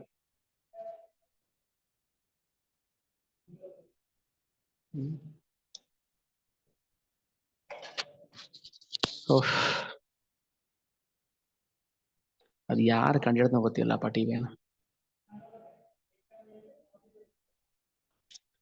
ನೋಡಿಯಪ್ಪ ಟಿವಿ ನೋಡಿ, ನೋಡಬಾರ್ದು ಅಂತ ಹೇಳ್ತಾ ಇಲ್ಲ. ಎಷ್ಟೋ ವಿಚಾರಗಳಿದೆ ತಿಳ್ಕೊಳ್ಳುವಂಥದ್ದು. ಆ ಕೃಷ್ಣ, ಲಿಟಲ್ ಕೃಷ್ಣ ಅಂತ ಒಂದು ಬರುತ್ತೆ, ನಮ್ಮ ಮನೇಲಿ ನಮ್ಮ ಮಕ್ಕಳುಗಳು ನೋಡ್ತಾ ಇದ್ರು. ಲಿಟಲ್ ಕೃಷ್ಣ ಅದು ದೊಡ್ಡವ್ರಿಗೂ ಇಷ್ಟ ಆಗುತ್ತೆ, ಮಕ್ಕಳೇ ನೋಡ್ಬೇಕು ಅಂತಲ್ಲ, ದೊಡ್ಡವ್ರಿಗೂ ಎಷ್ಟು ಚೆನ್ನಾಗಿರುತ್ತೆ ಗೊತ್ತಾ ಕತೆ. ಭಗವಂತ ಲೀಲೆ ತಿಳ್ಕೊಂಡು ಅದು ನೋಡ್ತಾರೆ, ಎಷ್ಟು ಆನಂದ ಆಗುತ್ತೆ ನಿಜವಾಗ್ಲು. ಬಿಡಿ ಅದೊಂದು ಟಿವಿ ನೋಡೋದೊಂದು ಬಿಡಿ. ಇನ್ನ ಪ್ರಪೋಸ್ಗೆ ಕಾಲ್ ಮೇಲೆ ಕಾಲ್ ಹಾಕೊಂಡು ಪಕ್ಕದಲ್ಲಿ ಟೀಪಾಯ್ ಮೇಲೆ ಒಂದು ಟೀ, 1.5 ಲೀಟರ್ ಟೀ ಕಾಫಿ ಹಿಡ್ಕೊಂಡು ಪೇಪರ್ ಓದೋ ತನಕ ಕುಡ್ಕೊಂಡು ದುರಭ್ಯಾಸ. ಇನ್ನೊಂದು ಕೆಟ್ಟ ಸಿಗರೇಟ್ ಸೇತ್ಕೊಂಡು ಬೇರೆ ಪೇಪರ್ ಓದು, ಕಾಲ್ ಮೇಲೆ ಹಾಳಕೊಂಡು ಸಿಗರೇಟ್ ಸೇತ್ಕೊಂಡು, ಎಡಗೈಲಿ ಸಿಗರೇಟು, ಬಲಗೈಲಿ ಟೀ ಕುಡ್ಕೊಂಡು. ಮತ್ತೆ ಜಗನ್ನಾಥ್ ಇಲ್ಲಿಂದ ಬರ್ತಾನೆ. ಇದೆಲ್ಲ ಮಾಡ್ಬಿಟ್ಟು ಕೊನೆಗೆ ನಾವು ಹೋಗ್ತೀವಿ, ದೇವಸ್ಥಾನಕ್ಕೆ ಹೋಗ್ತೀವಿ, ಅಲ್ಲಿ ಹೋಗ್ತೀವಿ, ಇಲ್ಲಿ ಹೋಗ್ತೀವಿ. ಬೇಕಾಗಿಲ್ಲ, ಹೋಗೋದು ಬೇಕಾಗಿಲ್ಲ, ಸುಮ್ಮನೆ ಯಾಕೆ ಟೈಮ್ ವೇಸ್ಟ್. ನೀವು ಹೋದ್ರೆ ಏನು ದರ್ಶನ ಕೊಡ್ತಾನೆ ಅನ್ಕೊಂಡಿದೀರಾ? ಅವ್ನು ಓಡೋಗ್ಬಿಡ್ತಾನೆ ಅಲ್ಲಿಂದ.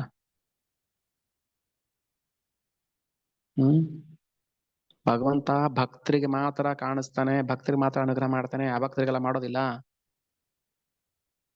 ಉದ್ದೇಶ ನಮ್ದು ಭಗವಂತ ದರ್ಶನ, ಭಗವಂತನ ಪ್ರೀತಿ ಪಡ್ಕೋಬೇಕು ಅಂತ ಹೋಗೋದಲ್ಲ. ನಾವು ಟೈಮ್ ಇದೆ, ಹೋಗ್ತಾ ಇದೀವಿ ನಾವು ಅಂತ ಹೋಗ್ತೀವಿ. ಅದಕ್ಕೆ ಹೇಳುದು, ಶ್ರವಣ ಮಾಡ್ಬೇಕು. ನಾವು ಚೆನ್ನಾಗಿ ಶ್ರವಣ ಮಾಡ್ತಾ ಇದ್ರೆ ಕೊನೆಗೊಂದಿನ ಶ್ರವಣ ಮಾಡಿದ ಪುಣ್ಯ ಆದ್ರೂ ಕೊಡ್ತಾನಲ್ಲ, ಶ್ರವಣ ಮಾಡಿದ ಪುಣ್ಯ ಕೊಡ್ತಾನೆ ಭಗವಂತ, ಅನುಗ್ರಹ ಮಾಡ್ತಾನೆ. ಹಾಗೆ ನಾವು ಭಗವಂತನನ್ನ ಪ್ರೇಮ ಭಾವದಿಂದ ಹೋಗಿ ಕಾಣಬೇಕು, ಪ್ರೀತಿ ಬೆಳೆಸ್ಕೋಬೇಕು. ಕೃಷ್ಣ ಪ್ರೀತಿ.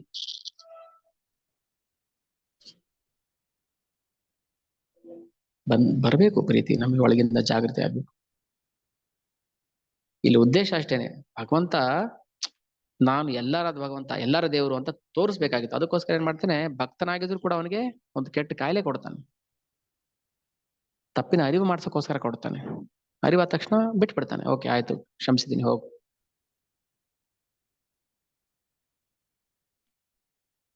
ಆದ್ರೆ ಎಷ್ಟು ಪುಣ್ಯವಂತರಲ್ಲ ಅವರು, ಭಗವಂತ ತನ್ನ ಲೀಲೆಗೋಸ್ಕರ ಅವ್ರನ್ನ ಆಯ್ಕೆ ಮಾಡ್ಕೊಂಡಿದ್ದಾನೆ ಅಂತ. ತನ್ನ ಲೀಲೆ ಮಾಡಕ್ಕೋಸ್ಕರ ಭಕ್ತರನ್ನ ಆಯ್ಕೆ ಮಾಡ್ಕೊಳ್ತಾನೆ.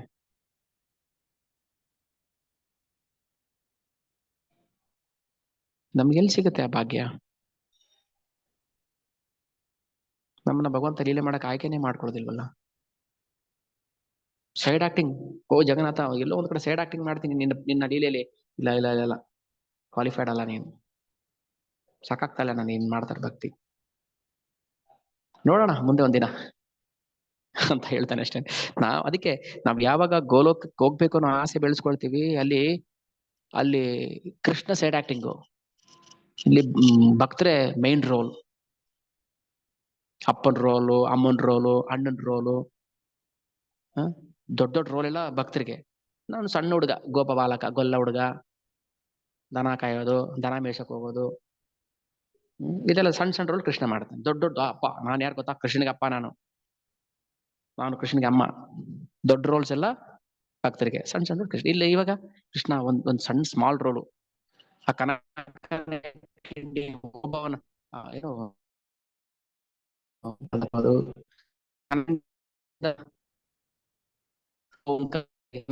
ಎಲ್ಲರಿಗೂ ತಲೆ ಅದ್ರಲ್ಲಿ ಕೊನೆಯವನು ಬರ್ತಾನಲ್ಲ, ಆ ಪಾತ್ರ ಕೊಡು ನನಗೆ ನಿಮ್ ಲೀಲೆಯಲ್ಲಿ.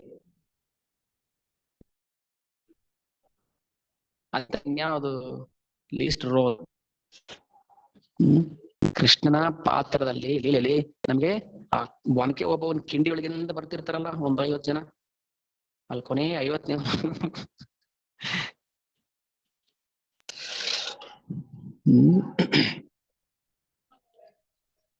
ಆಸೆ ಬರೋದಿಲ್ವಾ ನಮ್ಗೆ? ಬರ್ಬಾರ್ದಾ? ಗೋಲೋಕದಲ್ಲಿ ನಾವು ಕೃಷ್ಣನ ಜೊತೆ ಲೀಲೆ ಮಾಡ್ಬೇಕು, ಕೃಷ್ಣ ಜೊತೆ ಆಟ ಆಡ್ಬೇಕು, ಕೃಷ್ಣನಿಗೆ ಊಟ ತಿನ್ನಿಸ್ಬೇಕು, ತುತ್ತು ತಿನ್ನಿಸ್ಬೇಕು. ಮನೆಯಿಂದ ಅಮ್ಮ ಇವತ್ತು ಕೃಷ್ಣನಿಗೆ ಏನ್ ಮಾಡ್ಕೊಟ್ಟಿದ್ಯಾ? ಮೊಸರು ಬಜ್ಜಿ. ಓ ಸೂಪರ್, ಕೃಷ್ಣನಿಗೆ ತುಂಬಾ ಇಷ್ಟ ಅದು. ನಾನು ನಮ್ಮನೆಯಿಂದ ಮೊಸರು ಬಜ್ಜಿ ಮಾಡ್ಸ್ಕೊಂಡ್ ಬರ್ಬೇಕು, ಕೃಷ್ಣ ತಿನ್ನಿಸ್ಬೇಕು. ಗೋಲೋಕದಲ್ಲಿ ಇಲ್ಲಲ್ಲ.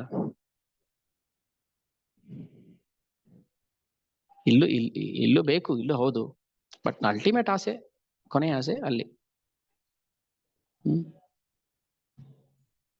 ಭಗವಂತನಿಗೆ ಮಸಾಲೆ ದೋಸೆ ತಿನ್ನಿಸ್ಬೇಕು ಗೋಲೋಕದಲ್ಲಿ, ಕೊನೆ ಆಸೆ. ಏನಪ್ಪಾ ನಿನ್ ಕೊನೆ ಆಸೆ? ನಾಳೆ ನಿಮ್ಗೆ ಗಲ್ಲಿ ಶಿಕ್ಷೆ ಆಗ್ತದೆ, ಕೊನೆ ಆಸೆ ಏನು? ಮಸಾಲೆ ದೋಸೆ ತಿನ್ಬೇಕು ಅಂತ ಆಸೆ ಅವನಿಗೆ. ನನಗೆ ಮಸಾಲೆ ದೋಸೆ ತಿನ್ಬೇಕು ಅಂತ ಆಸೆ ಜಡ್ಜ್ ಸಾಹೇಬ್ರೆ, ನಾಳೆ ಸಾಯ್ತಾ ಇದ್ದೀನಿ. ಅದು ಎಲ್ಲಿಂದ ಬರ್ಬೇಕು? ವಿದ್ಯಾರ್ಥಿ ಭವನದಿಂದ ಬರ್ಬೇಕು ಮಸಾಲೆ ದೋಸೆ. ಇದು ನಮ್ಮ ಆಸೆ, ಕೊನೆ ಆಸೆ. ಕೃಷ್ಣನ್ ತಿನ್ನಿಸ್ಬೇಕು ಅನ್ನೋದು ಇರ್ಬೇಕು ನಮಗೆ ಕೊನೆ ಆಸೆ.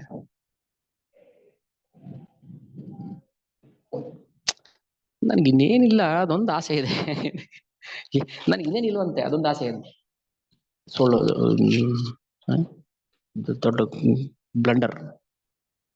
ಇದಕ್ಕಿಂತ ಮಹಾ ಸುಳ್ಳಿನ ಯಾವುದೂ ಇಲ್ಲ. ನನಗೆ ಅದೊಂದು ಆಸೆ ಇದೆ ಅಂತೀವಲ್ಲ, ಅದಕ್ಕಿಂತ ದೊಡ್ಡ ಸುಳ್ಳಿನ ಯಾವುದೂ ಇಲ್ಲ.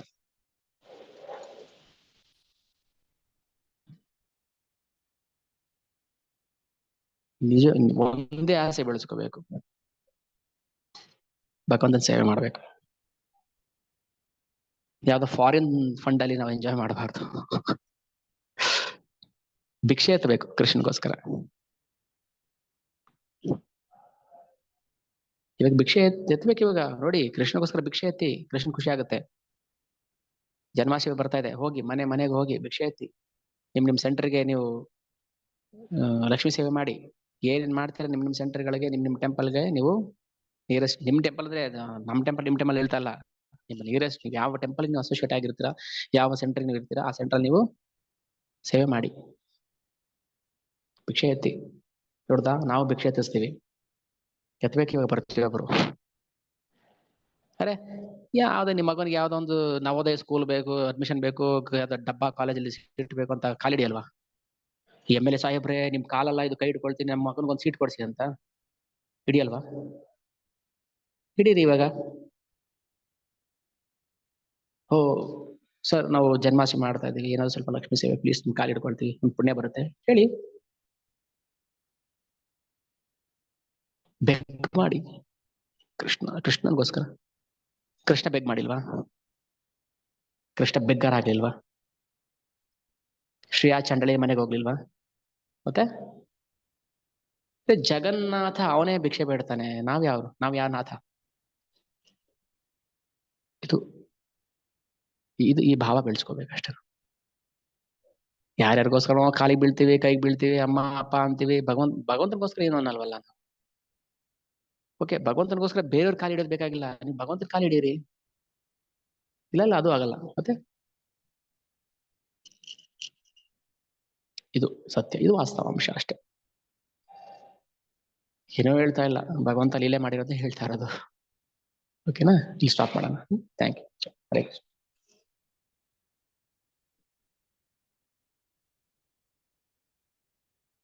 ಓಕೆ, ಅನ್ಮ್ಯೂಟ್ ಇದೆ.